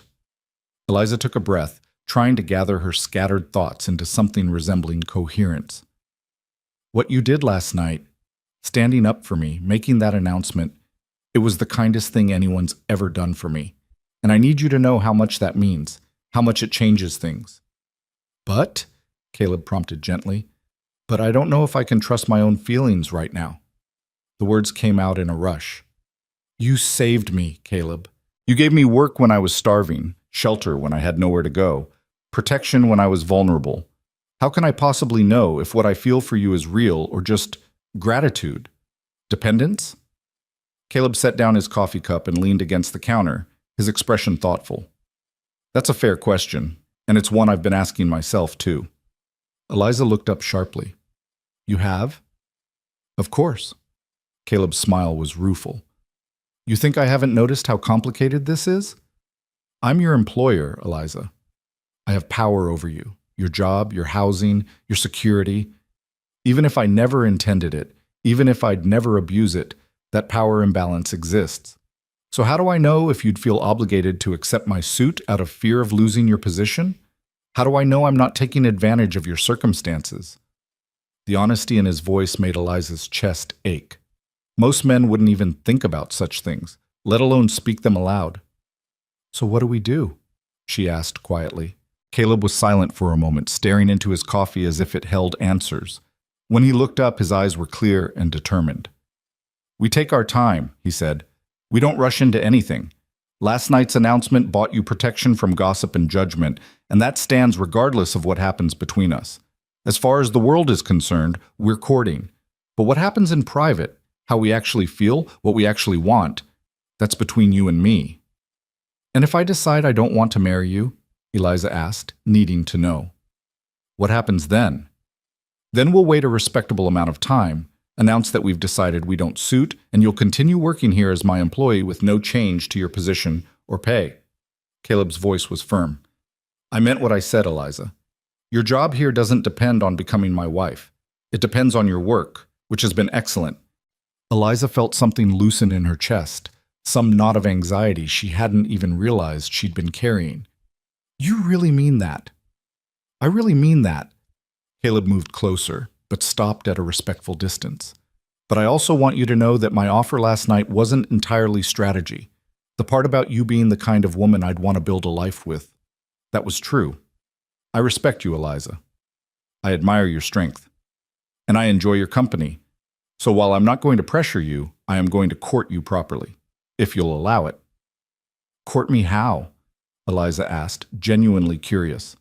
Well, for starters, I'd like to take you and Hope on a picnic this Sunday. There's a spot by the north pasture with a view of the mountains that's particularly pretty this time of year. We could pack a lunch, spend the afternoon talking, getting to know each other better. He paused. As people, not just as employer and employee. The image he painted was so normal, so wholesome, so utterly unlike the dramatic chaos of the past month that Eliza found herself smiling despite her anxiety. I'd like that, she said softly. I think Hope would too. She's never been on a picnic. Then it's settled. Caleb's smile transformed his entire face, and Eliza felt her heart do that complicated thing again. Sunday afternoon, weather permitting. In the meantime, how about we make breakfast before the men wake up and wonder why we're both up so early? They worked side by side in comfortable silence, Caleb frying eggs while Eliza made biscuits, and it felt natural in a way that surprised her. There was an ease between them that hadn't been there before, as if last night's confrontation and this morning's conversation had cleared the air somehow. The ranch hands filed in for breakfast with their usual mixture of gratitude and appetite, and if they noticed anything different between Eliza and Caleb, they were wise enough not to mention it. Pete, the older hand who'd been helping with Hope, caught Eliza's eye and gave her a small nod of approval that made her want to cry. The next few days passed in a strange limbo. Word of the engagement had spread like wildfire, and Eliza found herself the subject of both approval and censure depending on who was talking. Some of the neighboring ranch wives began stopping by with small gifts, a blanket for Hope, a jar of preserves, a packet of flower seeds for the garden. Others made a point of avoiding the Turner Ranch entirely, their disapproval evident in their absence. Mrs. Henderson, true to form, had apparently spent the days since the gathering telling anyone who would listen that Caleb Turner had been bewitched by a shameless woman who'd used a baby to trap him into marriage. The story had reached the ranch through one of the hands who'd been in town for supplies, and he'd repeated it to the others in hushed, scandalized tones. Caleb's response, when he heard about it, was to laugh. Let her talk, he said, helping Eliza hang laundry on the line behind the house. People who know me know better, and people who don't know me aren't worth worrying about. Doesn't it bother you, Eliza asked, pinning up one of his shirts, having your name attached to scandal? My name's been attached to worse. Caleb handed her another shirt. When my mother died and my father kept my sisters here instead of sending them to relatives back east, people said he was unfit, said he was ruining their prospects, said no decent man would marry girls raised on a ranch without a mother's influence. Turned out they were wrong. Both my sisters found good men who loved them exactly as they were. The gossips moved on to someone else, the way they always do. What if they're right this time? Eliza's voice was small. What if I am ruining your prospects? You could have any woman in the territory. I don't want any woman in the territory. Caleb's voice was gentle but firm. I want someone who understands what it means to choose principle over comfort, someone who knows the value of hard work, someone who makes this ranch feel like a home. He paused. Someone like you. Eliza looked at him over the laundry line, this man who'd appeared in her life like an answer to a prayer she hadn't known how to form, and felt something shift inside her chest. Not gratitude this time, or dependence, but something warmer and more dangerous. Caleb, she started, but he shook his head. Don't say anything yet. Wait until Sunday. Wait until we've had time to talk properly, away from the ranch and the work and all the eyes watching us. He smiled. Give yourself permission to figure out what you actually feel without rushing into anything. Sunday arrived with perfect weather, clear skies, warm sun, a gentle breeze that carried the scent of wildflowers and pine. Caleb packed a basket with cold chicken, fresh bread, cheese, and a jar of the peach preserves one of the neighbor women had brought by. Eliza dressed Hope in a fresh gown she'd sewn from fabric Pete had given her, and they set out on horseback for the north pasture, Eliza riding behind Caleb with Hope secure in a sling against her chest. The spot Caleb had mentioned was everything he'd promised, and more. A small meadow nestled against the foothills, surrounded by aspens that whispered in the breeze, with a view of the mountains that took Eliza's breath away. Caleb spread out a blanket while Eliza settled Hope on a soft patch of grass, and for a moment they just sat there, taking in the beauty of the landscape. My mother used to bring me here, Caleb said quietly.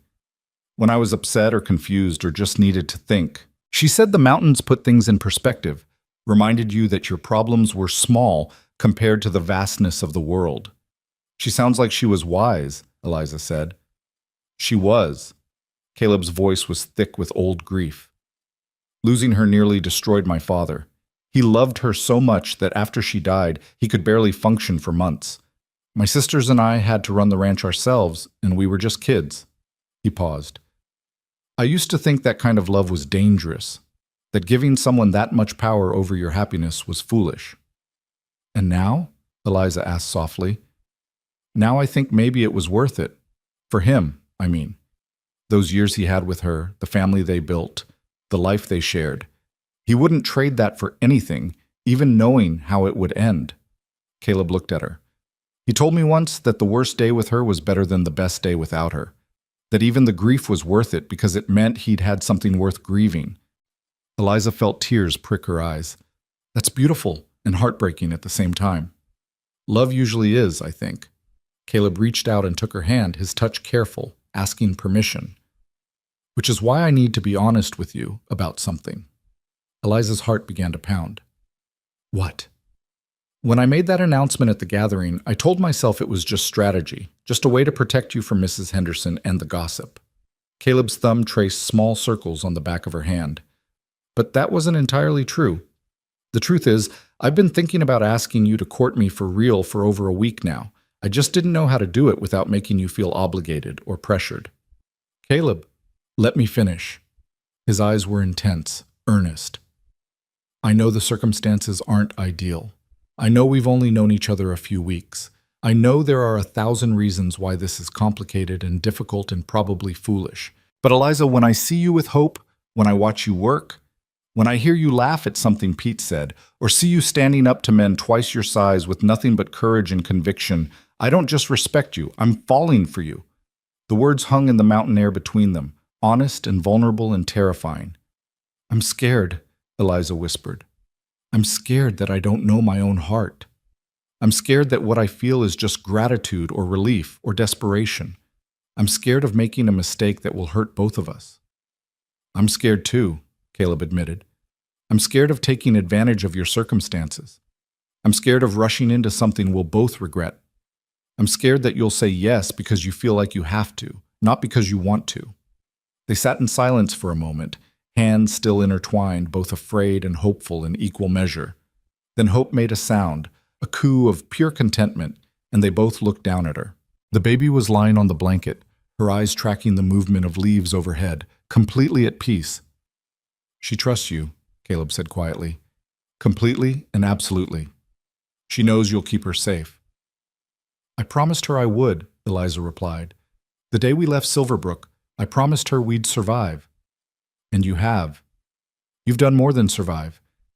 You've built a life for her, given her safety and security and love. Caleb squeezed her hand. That's what I want to offer you, Eliza. Not rescue, not charity, but partnership. A chance to build something together. You and me and Hope, making a family out of choice instead of obligation. Eliza looked at him, really looked at him, trying to see past her own fears and uncertainties. She saw a man who'd shown her nothing but kindness and respect.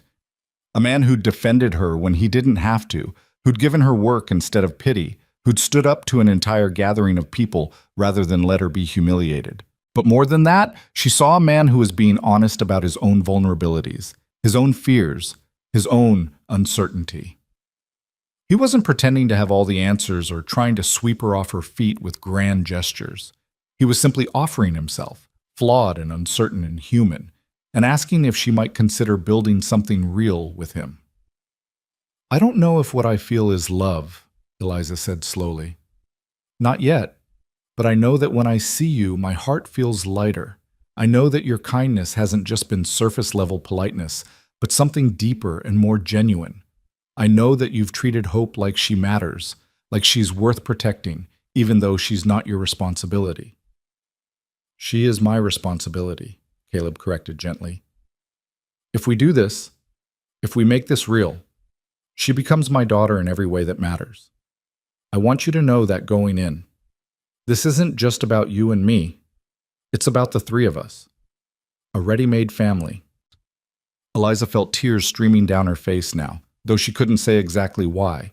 Relief, maybe, or hope, or the overwhelming realization that Caleb wasn't just offering her marriage. He was offering to choose Hope, to claim her, to give this cast-off baby a father and a name and a future. Why? She asked, her voice breaking. Why would you do that? Take on a stranger's child as your own? Because she's not a stranger's child anymore, Caleb said simply. She's yours. And if you're mine, then she's mine too. That's how family works. You choose each other, and then you fight like hell to protect that choice. The mountain stood silent witness as Eliza made her decision, not out of fear or gratitude or desperation, but out of a growing certainty that this man, this honest, kind, complicated man, was offering her something real, something worth the risk. I can't promise to love you yet, she said. I need time for that. Time to know my own heart, to understand what I feel without the desperation clouding everything. I'm not asking for promises, Caleb said. I'm asking for a chance. Then yes. Eliza's voice was steady now, clear and sure. Yes, I'll court you properly. I'll give us time to see if this could be real. And if it is, if we find that what we feel is genuine and lasting, then yes, I'll marry you. Caleb's smile was like sunrise, slow and warm and full of promise. That's all I'm asking for. Just a chance. He leaned forward, slow and careful, giving her time to pull away if she wanted. But Eliza didn't pull away. She met him halfway, and their first kiss was soft and sweet and tasted like hope. Hope herself chose that moment to start fussing, and they broke apart laughing, the spell broken but not destroyed. Eliza picked up the baby, settling her for nursing, and Caleb unpacked the picnic basket with the kind of domestic ease that made Eliza's heart ache.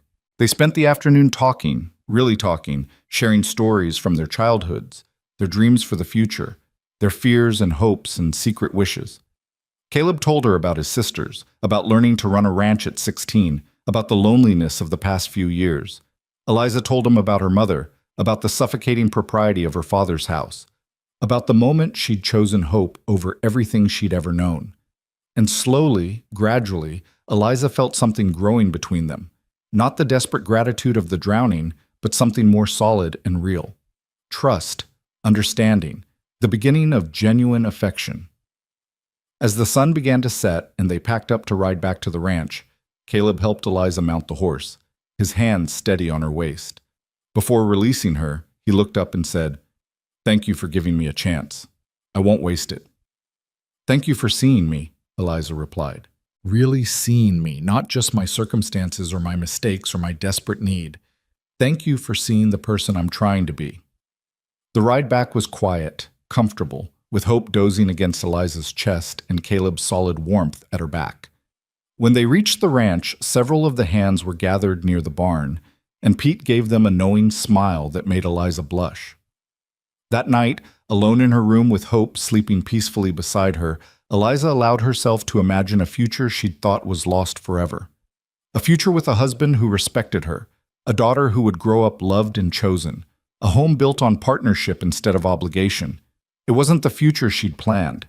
It wasn't the fairy tale she'd dreamed of as a girl in her father's house, all propriety and perfect manners and society's approval. It was something better, something real. 3 days later, a visitor arrived at the Turner Ranch that shattered the peaceful progress of Eliza's new life. She was in the kitchen, kneading bread dough while Hope napped in her crate, when she heard the sound of a wagon approaching. Through the window, she saw a vehicle she recognized instantly, her father's delivery wagon, the one with Samuel Monroe painted on the side. Her hand stilled in the dough, her heart beginning to pound. Pete appeared in the doorway. "Miss Eliza, you got a visitor. Says he's your father." Eliza wiped her hands on her apron with shaking fingers. "Where's Caleb?" "Out in the north pasture. Won't be back for hours." Pete's expression was concerned. "You want me to send the man away?" Everything in Eliza wanted to say yes, but she'd spent a month running from her past and she was tired of running. "No," she said, lifting her chin. "I'll see him." Samuel Monroe stood in the ranch yard, looking older and harder than Eliza remembered. His eyes scanned the property with the critical assessment of a man used to evaluating worth in dollars and cents, and when they landed on Eliza emerging from the house, they held no warmth. "Father," Eliza said, her voice surprisingly steady. "Eliza." Samuel's tone was formal, distant. "I've come to talk some sense into you. If you've come to take me back, the answer is no." "I'm not here to take you back." Samuel's lip curled. "I'm here to offer you a way to salvage what's left of your reputation. Mrs. Henderson told me about Turner's announcement, about this supposed engagement." "It's not supposed," Eliza said. "It's real." "Don't be naive." Samuel stepped closer, his voice dropping. "Men like Caleb Turner don't marry disgraced women out of love. He's using you, Eliza. Using you for labor, for convenience, probably for other things I won't mention in polite company. And when he's tired of you, he'll cast you aside just like I did." The words were designed to hurt, and they did. But Eliza had learned something in the past month about pain. It could break you, or it could make you stronger. "You're wrong about him," she said quietly. "Caleb is nothing like you." Samuel's face darkened. "I'm your father. I'm trying to protect you from making an even bigger mistake." "You're my father in name only," Eliza shot back, finding her courage. A real father wouldn't have thrown out his daughter for showing mercy. A real father would have helped me save that baby instead of demanding I let her die. A real father would choose love over pride. "That baby." "Her name is Hope," Eliza interrupted, "and she's mine now, my daughter, in every way that matters." "You can't just claim a child that isn't yours." "Why not?" Eliza's voice rose. "You disowned a child who was yours. If you can unmake family with a word, why can't I make it the same way?" Samuel Monroe stared at his daughter, and for the first time Eliza saw something flicker in his eyes that might have been doubt or regret, but it was gone before she could name it. "Come back to Silverbrook," he said, and his voice was almost pleading. "Without the baby. We can say you were ill, that you needed time to recover. We can rebuild your reputation, find you a proper husband." "No!" Eliza's voice was firm. "I'm not leaving Hope. I'm not leaving Caleb. And I'm not coming back to a town that values propriety over compassion." "Then you're a fool," Samuel spat. "And when Turner casts you aside, don't come crying to me." "I won't," Eliza said. "Because he won't. But even if he did, even if I ended up alone and penniless again, I'd still have my dignity. I'd still have the knowledge that I chose love over fear, mercy over judgment. Can you say the same?" The question hung between them like a challenge. Samuel Monroe opened his mouth, closed it, then turned and climbed back into his wagon without another word. Eliza watched him drive away, watched him disappear down the road toward Silverbrook, and felt the last chains of her old life finally break and fall away. She was free, truly free. When Caleb returned that evening and heard about the visit from Pete, he found Eliza in the garden, Hope on a blanket beside her while she pulled weeds with furious energy. "Pete told me your father was here," he said quietly. "He was." Eliza didn't stop working. "He offered to take me back if I abandoned Hope." And I told him no." Eliza finally looked up, and her eyes were fierce. "I chose Hope. I chose this life. I chose you." Caleb knelt beside her, taking her dirt-stained hands in his. "You're sure?" "I'm sure." Eliza's voice was steady, certain, free of doubt for the first time since this whole thing began. "Not because I'm dependent on you or grateful to you, but because I want this. I want us. I want to build a family with you, to see where this courtship leads, to take the chance you offered me." "Even knowing it won't be easy?" Caleb asked. "Even knowing some people will always judge you, will always whisper that you trapped me or that hope isn't legitimate?" "Even knowing all of that?" Eliza smiled, and it was real and radiant. "Because the opinion of people who value judgment over mercy doesn't matter to me anymore. What matters is building something real with someone who sees me, all of me, and chooses me anyway." Caleb pulled her into his arms, and Eliza let herself be held, let herself feel safe and chosen and valued in a way she'd never felt before. On the blanket beside them, Hope gurgled happily, reaching for the sunlight filtering through the garden plants, completely unaware that her future had just been secured by two people choosing each other, choosing her, choosing to build a family out of compassion instead of obligation. The mountains stood silent in the distance, eternal witnesses to human courage and human choice. And in their shadow, a new family took root and prepared to grow. The weeks following Samuel Monroe's visit brought a subtle shift to life at the Turner Ranch. Eliza had expected to feel relief after turning her father away, but instead she found herself grappling with an unexpected grief. She mourned not the relationship she'd lost, that had been cold and conditional long before she'd left Silverbrook, but the relationship she'd never had. The father who might have chosen love over pride, compassion over reputation, his daughter over the opinions of strangers. Caleb noticed, of course. He'd become remarkably attuned to her moods in the months since their picnic, learning to read the subtle shifts in her expression, the small tells that revealed when she was troubled. "You're thinking about him again," he said one evening as they sat on the porch after dinner, Hope asleep in Eliza's arms. The ranch hands had retired to the bunkhouse, and the Montana sky was ablaze with sunset colors that seemed almost too vivid to be real. "Is it that obvious?" Eliza asked. "Only to someone who's paying attention." Caleb rocked slowly in his chair, his eyes on the horizon. "You want to talk about it?" Eliza was quiet for a moment, organizing her thoughts. One of the things she'd come to value most about Caleb was his patience. He never pushed, never demanded, just offered space for her to work through her feelings at her own pace. "I thought I'd be angry," she said finally. "Or relieved. But mostly I just feel sad. Sad that he couldn't see past his own pride to the daughter standing right in front of him.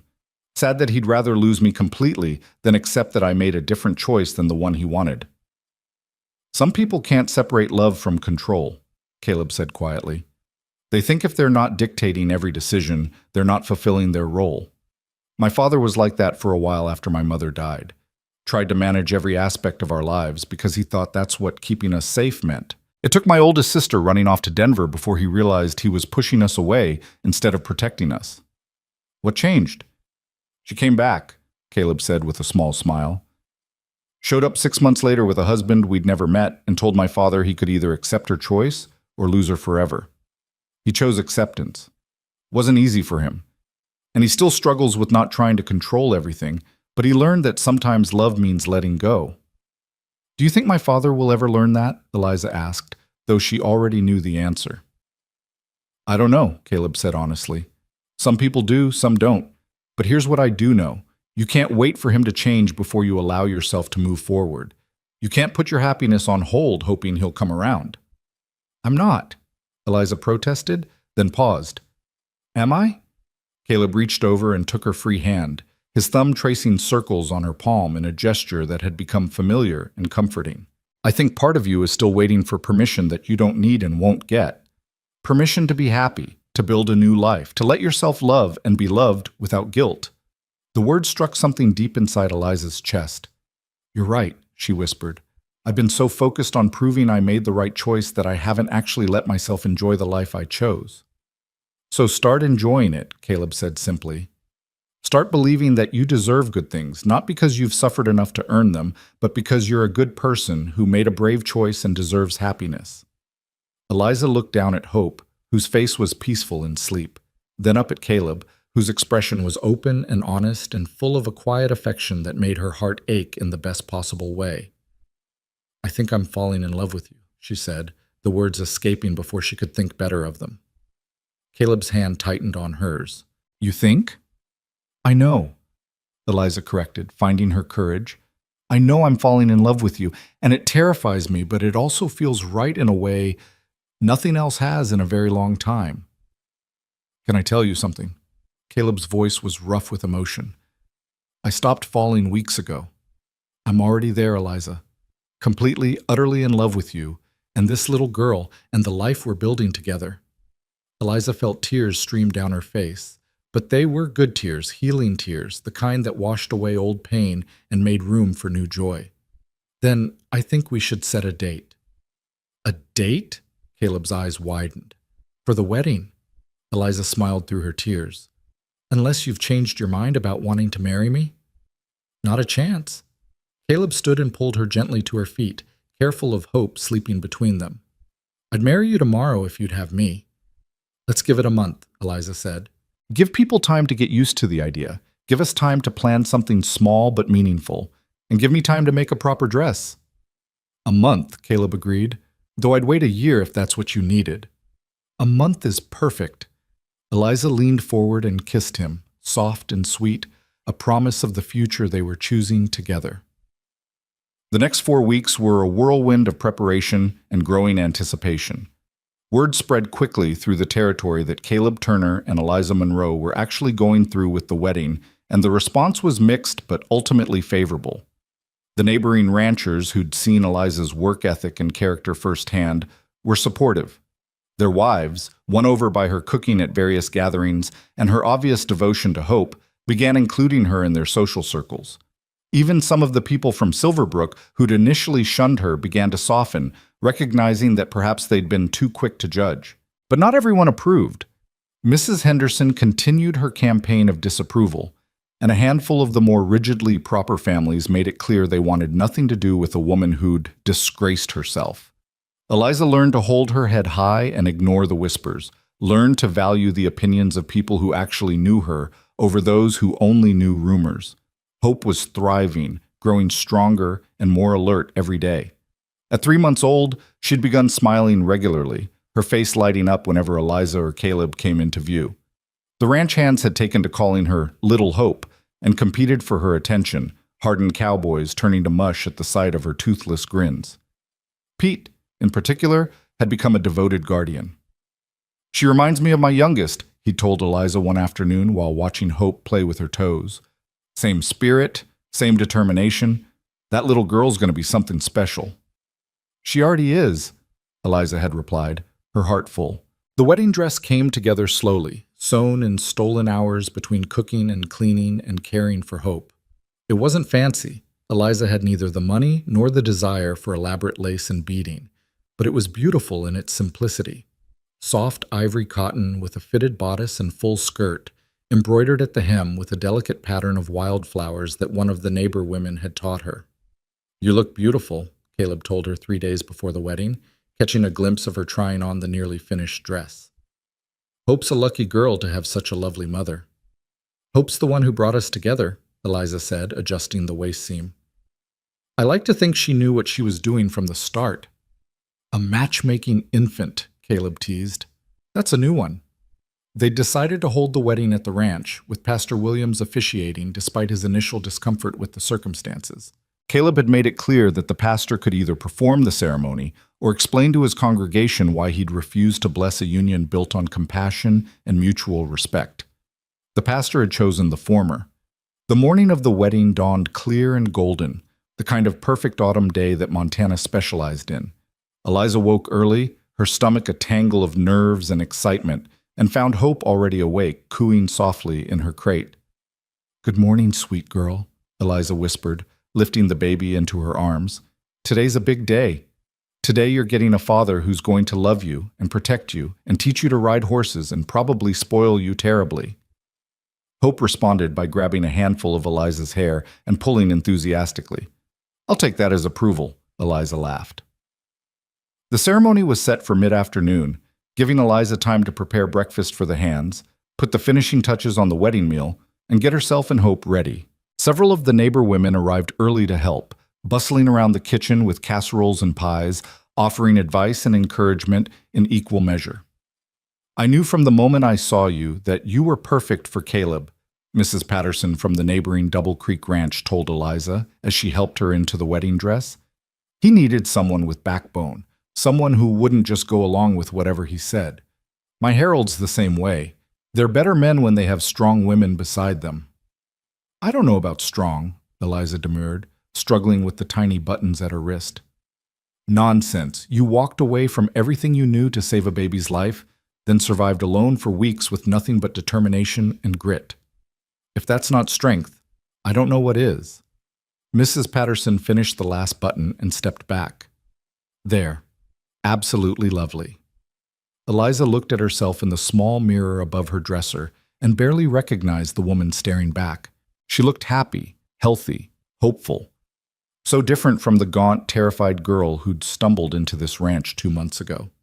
"Thank you," she told Mrs. Patterson, "for everything, for being kind when others weren't, for giving me a chance." "Oh, honey, you earned every bit of kindness you got." Mrs. Patterson's eyes were suspiciously bright.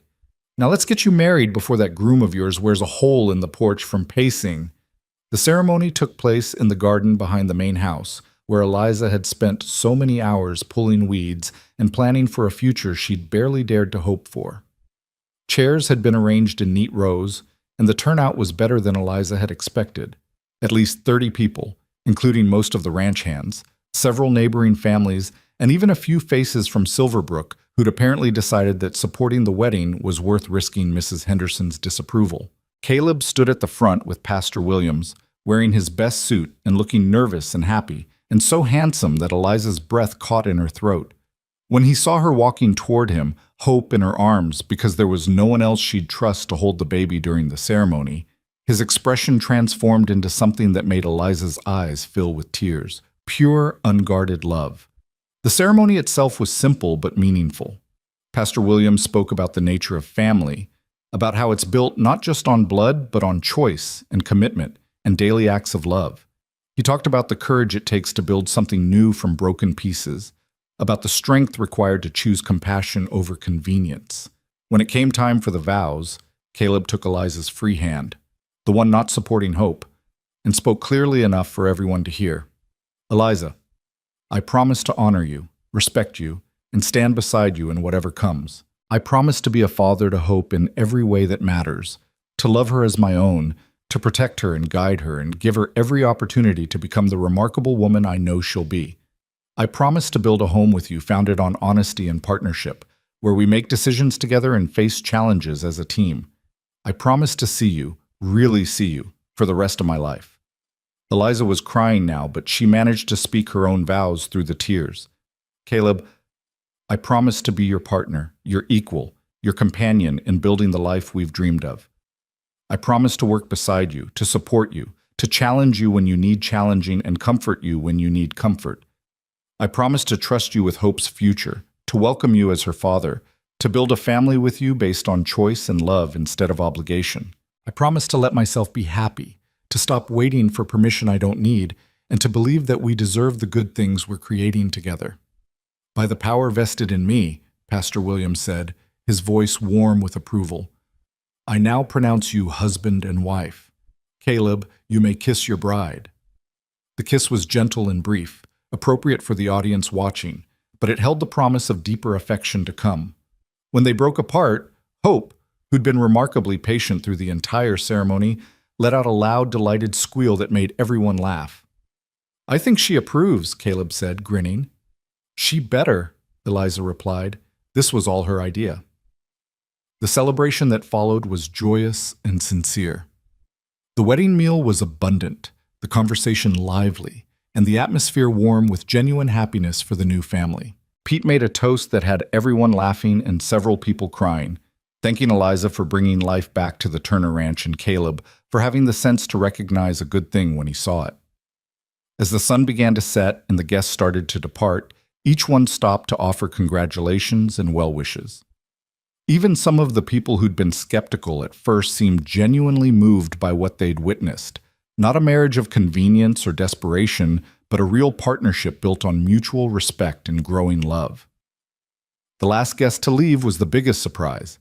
Just as Eliza was clearing the final dishes, a wagon pulled up and James Monroe climbed down. Eliza froze, her heart in her throat.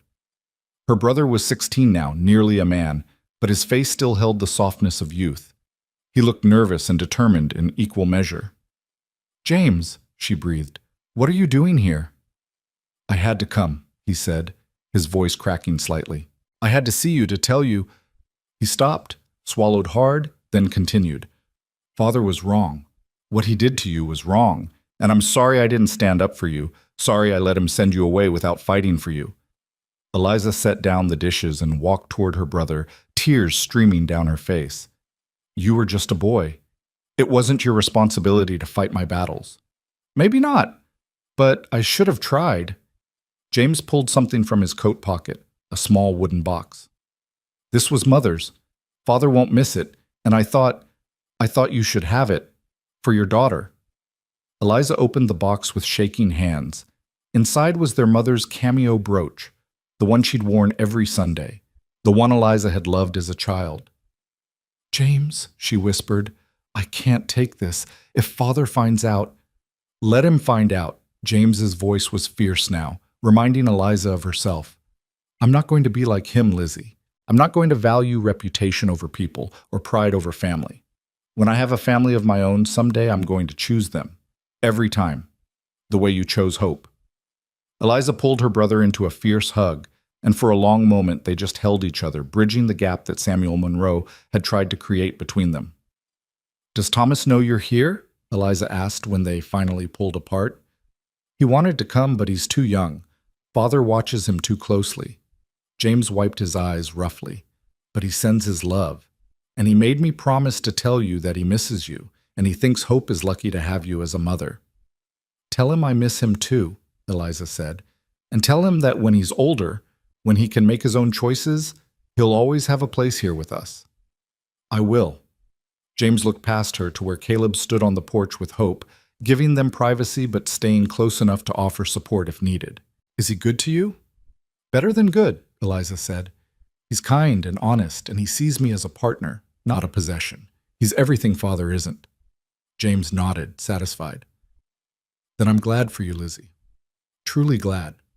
He climbed back into the wagon, then paused. "I'll visit when I can. Secretly, probably, but I'll find ways. You're my sister, and I'm not losing you just because Father's a stubborn fool." Eliza watched her brother drive away, the cameo clutched in her hand, and felt another piece of her past settle into place. Not forgotten, not erased, but integrated into the new life she was building. Caleb came down from the porch and wrapped his arms around her from behind, Hope nestled between them. "You all right?" "Better than all right," Eliza said, leaning back against his solid warmth. "I have you, I have Hope, and I haven't completely lost my brothers. That's more than I ever dared hope for 2 months ago." "We should go inside," Caleb said softly. "Put Hope to bed. Start our first night as a family." Their first night as husband and wife was gentle and unhurried, a natural extension of the partnership they'd been building for weeks. After putting Hope down in the new crib Caleb had built, larger than the wooden crate, with careful attention to every detail, they lay together in Caleb's bed, now their bed, and talked until the stars wheeled overhead. "What do you want for our future?" Caleb asked, his fingers tracing lazy patterns on Eliza's arm. "Really want, not what you think you should want." Eliza thought about it, allowing herself to dream without the weight of fear or limitation. I want Hope to grow up knowing she's loved unconditionally. I want more children, if we're blessed with them. A house full of laughter and chaos and love. I want to build something lasting here, something that reflects our values. And I want to always remember what it felt like to have nothing, so we never take for granted what we have. That sounds perfect, Caleb said. Though I should warn you, Pete's already planning to teach Hope to ride the minute she can walk, and the men are taking bets on whose daughter she'll be, gentle like you or stubborn like me. She can be both, Eliza said, smiling. The best parts of both of us, plus all her own unique qualities we haven't discovered yet. I can't wait to see who she becomes, Caleb said softly. Can't wait to see our family grow, to watch our children run through these fields, to grow old with you and look back on a life well lived. Eliza turned in his arms to face him, her heart so full it ached. Thank you for choosing us, for seeing past the scandal and the judgment to the real people underneath, for giving Hope a father and me a partner and both of us a future worth fighting for. Thank you for letting me, Caleb replied, kissing her forehead, for taking the risk, for trusting me, for building this with me. You're the bravest person I've ever known, Eliza Turner. Eliza Turner. The name still felt strange and new and wonderful. She was no longer Eliza Monroe, daughter of Samuel, defined by her father's approval or disapproval. She was Eliza Turner, wife of Caleb, mother to Hope, a woman who'd chosen her own path and built her own family from the rubble of rejection. The months and years that followed were full of the ordinary miracles that make up a life well lived. Hope took her first steps at 11 months, wobbling across the kitchen floor into Caleb's waiting arms while Eliza applauded and cried happy tears. She spoke her first word at 13 months, Papa, and Caleb had to excuse himself to the barn because his eyes were suspiciously wet. True to Pete's prediction, Hope learned to ride almost before she could run, sitting in front of Caleb on his big bay gelding and shrieking with delight. She had Eliza's dark hair and Caleb's blue eyes, a genetic coincidence that made people assume she was his by blood, and a personality all her own, fierce and loving, stubborn and sweet, brave enough to try anything and wise enough to ask for help when she needed it. When Hope was 2, Eliza gave birth to a son they named Samuel James. Samuel for the grandfather who'd rejected them, but whom Eliza had found a way to forgive. James for the brother who'd chosen love over fear. The baby was colicky and demanding, keeping them up for months, but Caleb walked the floors with him just as readily as Eliza did, never once suggesting that infant care was solely her responsibility. Hope adored her baby brother from the first moment, insisting on helping with everything from diaper changes to feeding time. My baby, she'd announce proudly to anyone who would listen, and Eliza and Caleb would exchange amused glances over her head. 2 years after Samuel came Lily, then 3 years after that came twin boys Marcus and Matthew. The Turner house became exactly what Eliza had dreamed of, full of laughter and noise and the organized chaos of a large, loving family. The ranch prospered under Caleb's management and Eliza's careful household economy. They added more land, hired more hands, built a larger house to accommodate their growing family. But they never forgot what it felt like to have nothing, and they never forgot the kindness that had saved them when they needed it most. When families fell on hard times, the Turner Ranch was there with work and fair wages. When women found themselves in impossible situations, Eliza offered help without judgment. When children needed homes, the Turners opened their doors. Over the years, they took in 3 more orphans, giving them the same choice and love they'd given Hope. You're building an empire of cast-offs, Pete teased Eliza one afternoon, watching their ever-expanding brood play in the yard. I'm building a family, Eliza corrected, bouncing baby Marcus on her hip while keeping an eye on the older children. That's all. Just a family. But it was more than just a family. It was a testament to the power of choosing love over fear, compassion over judgment, mercy over pride.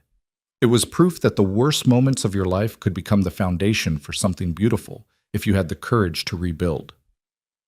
Samuel Monroe never reconciled with his daughter, but James visited regularly once he came of age and eventually brought his own wife and children to meet their Aunt Eliza. Thomas followed suit a few years later, defying their father's wishes to maintain a relationship with his sister. Samuel died alone and bitter, having chosen pride over the possibility of redemption, and Eliza mourned not the man he was, but the father he might have been. Mrs. Henderson continued her campaign of disapproval until her death, but her opinion had long since ceased to matter to anyone who actually knew the Turners. The other families in the territory saw the truth that Eliza and Caleb had built something rare and precious, a marriage based on genuine partnership and mutual respect, a family forged by choice rather than obligation. On Hope's 18th birthday, Eliza sat her down for a conversation they'd been building toward for years. Hope was a young woman now, beautiful and confident and strong, preparing to head to Denver for Teachers College despite several suitors already vying for her attention. "I need to tell you something," Eliza said, her heart pounding. "Something about where you came from." Hope smiled gently. "Mama, I've known for years that Papa isn't my father by blood. It's not exactly a secret when you look nothing like your siblings." Eliza's breath caught. "You knew? Why didn't you say anything?" "Because it doesn't matter." Hope took her mother's hands. "Blood doesn't make a family, Mama. Love does. Choice does. Papa chose to be my father from the moment you married him, and he's never once treated me as anything less than his beloved daughter. That's what matters." "Your birth mother," Eliza continued, needing Hope to know the full story, "died saving you. She used her last strength to get you to safety, to give you a chance at life. I don't know who she was or where she came from, but I know she loved you enough to make sure you survived." "And you loved me enough to sacrifice everything to keep me alive," Hope said softly. "Two mothers who chose me, who fought for me.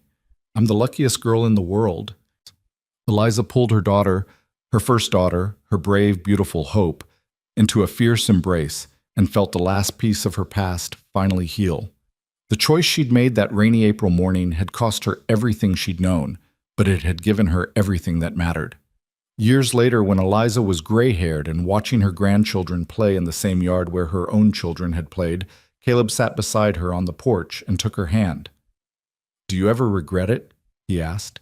"Choosing Hope that day, walking away from everything you knew?" Eliza looked out at the sprawling ranch, at the house full of love and laughter, at the family they'd built from broken pieces and brave choices. She thought about the woman she'd been, young and scared and desperate, and the woman she'd become, strong and confident and surrounded by love. "Not for a single moment," she said. "That was the day my real life began, the day I learned that the family you choose is just as powerful as the family you're born into, maybe more so." "She was cast out for nursing a stranger's child," Caleb quoted softly, a wry smile on his weathered face. "But the cowboy said, 'That's exactly the kind of woman I want.'" "Did the cowboy know what he was getting into?" Eliza teased. "Not even a little bit," Caleb admitted, pulling her close. "But he'd do it all again in a heartbeat." They sat together as the sun set over the Montana mountains, two people who'd found each other in the darkest moments of their lives and built something luminous from the ashes of rejection and judgment. Behind them, through the open windows of the house, they could hear their family, children and grandchildren, the chosen and the born, all woven together into a tapestry of love that would endure long after they were gone. Eliza Monroe Turner had been cast out for showing mercy to a dying woman and her child. She'd been judged, condemned, and exiled for choosing compassion over obedience. But in that single act of defiance, she'd found her true family. She'd discovered her real strength. She'd built a legacy that would echo through generations, not of shame and scandal, but of courage and choice and the transformative power of unconditional love. And that, she thought, as Caleb's arm tightened around her shoulders and Hope's laughter drifted from the kitchen where she was helping with dinner, was worth every hardship, every judgment, every moment of fear and uncertainty. Because family, real family, isn't about blood or propriety or society's approval. It's about the people who choose you when they don't have to. It's about the love you build with intention and protect with everything you have. It's about looking at a helpless infant and saying, "I will fight for you, even when it costs you everything."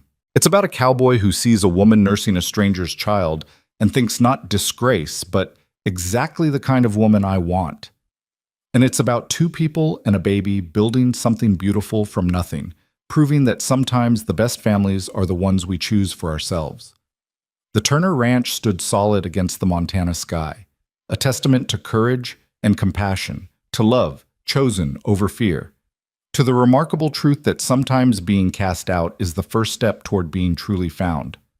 And in the gathering dusk, surrounded by the family she'd built from broken pieces and brave choices, Eliza Turner smiled and knew that every sacrifice had been worth it. Every single one.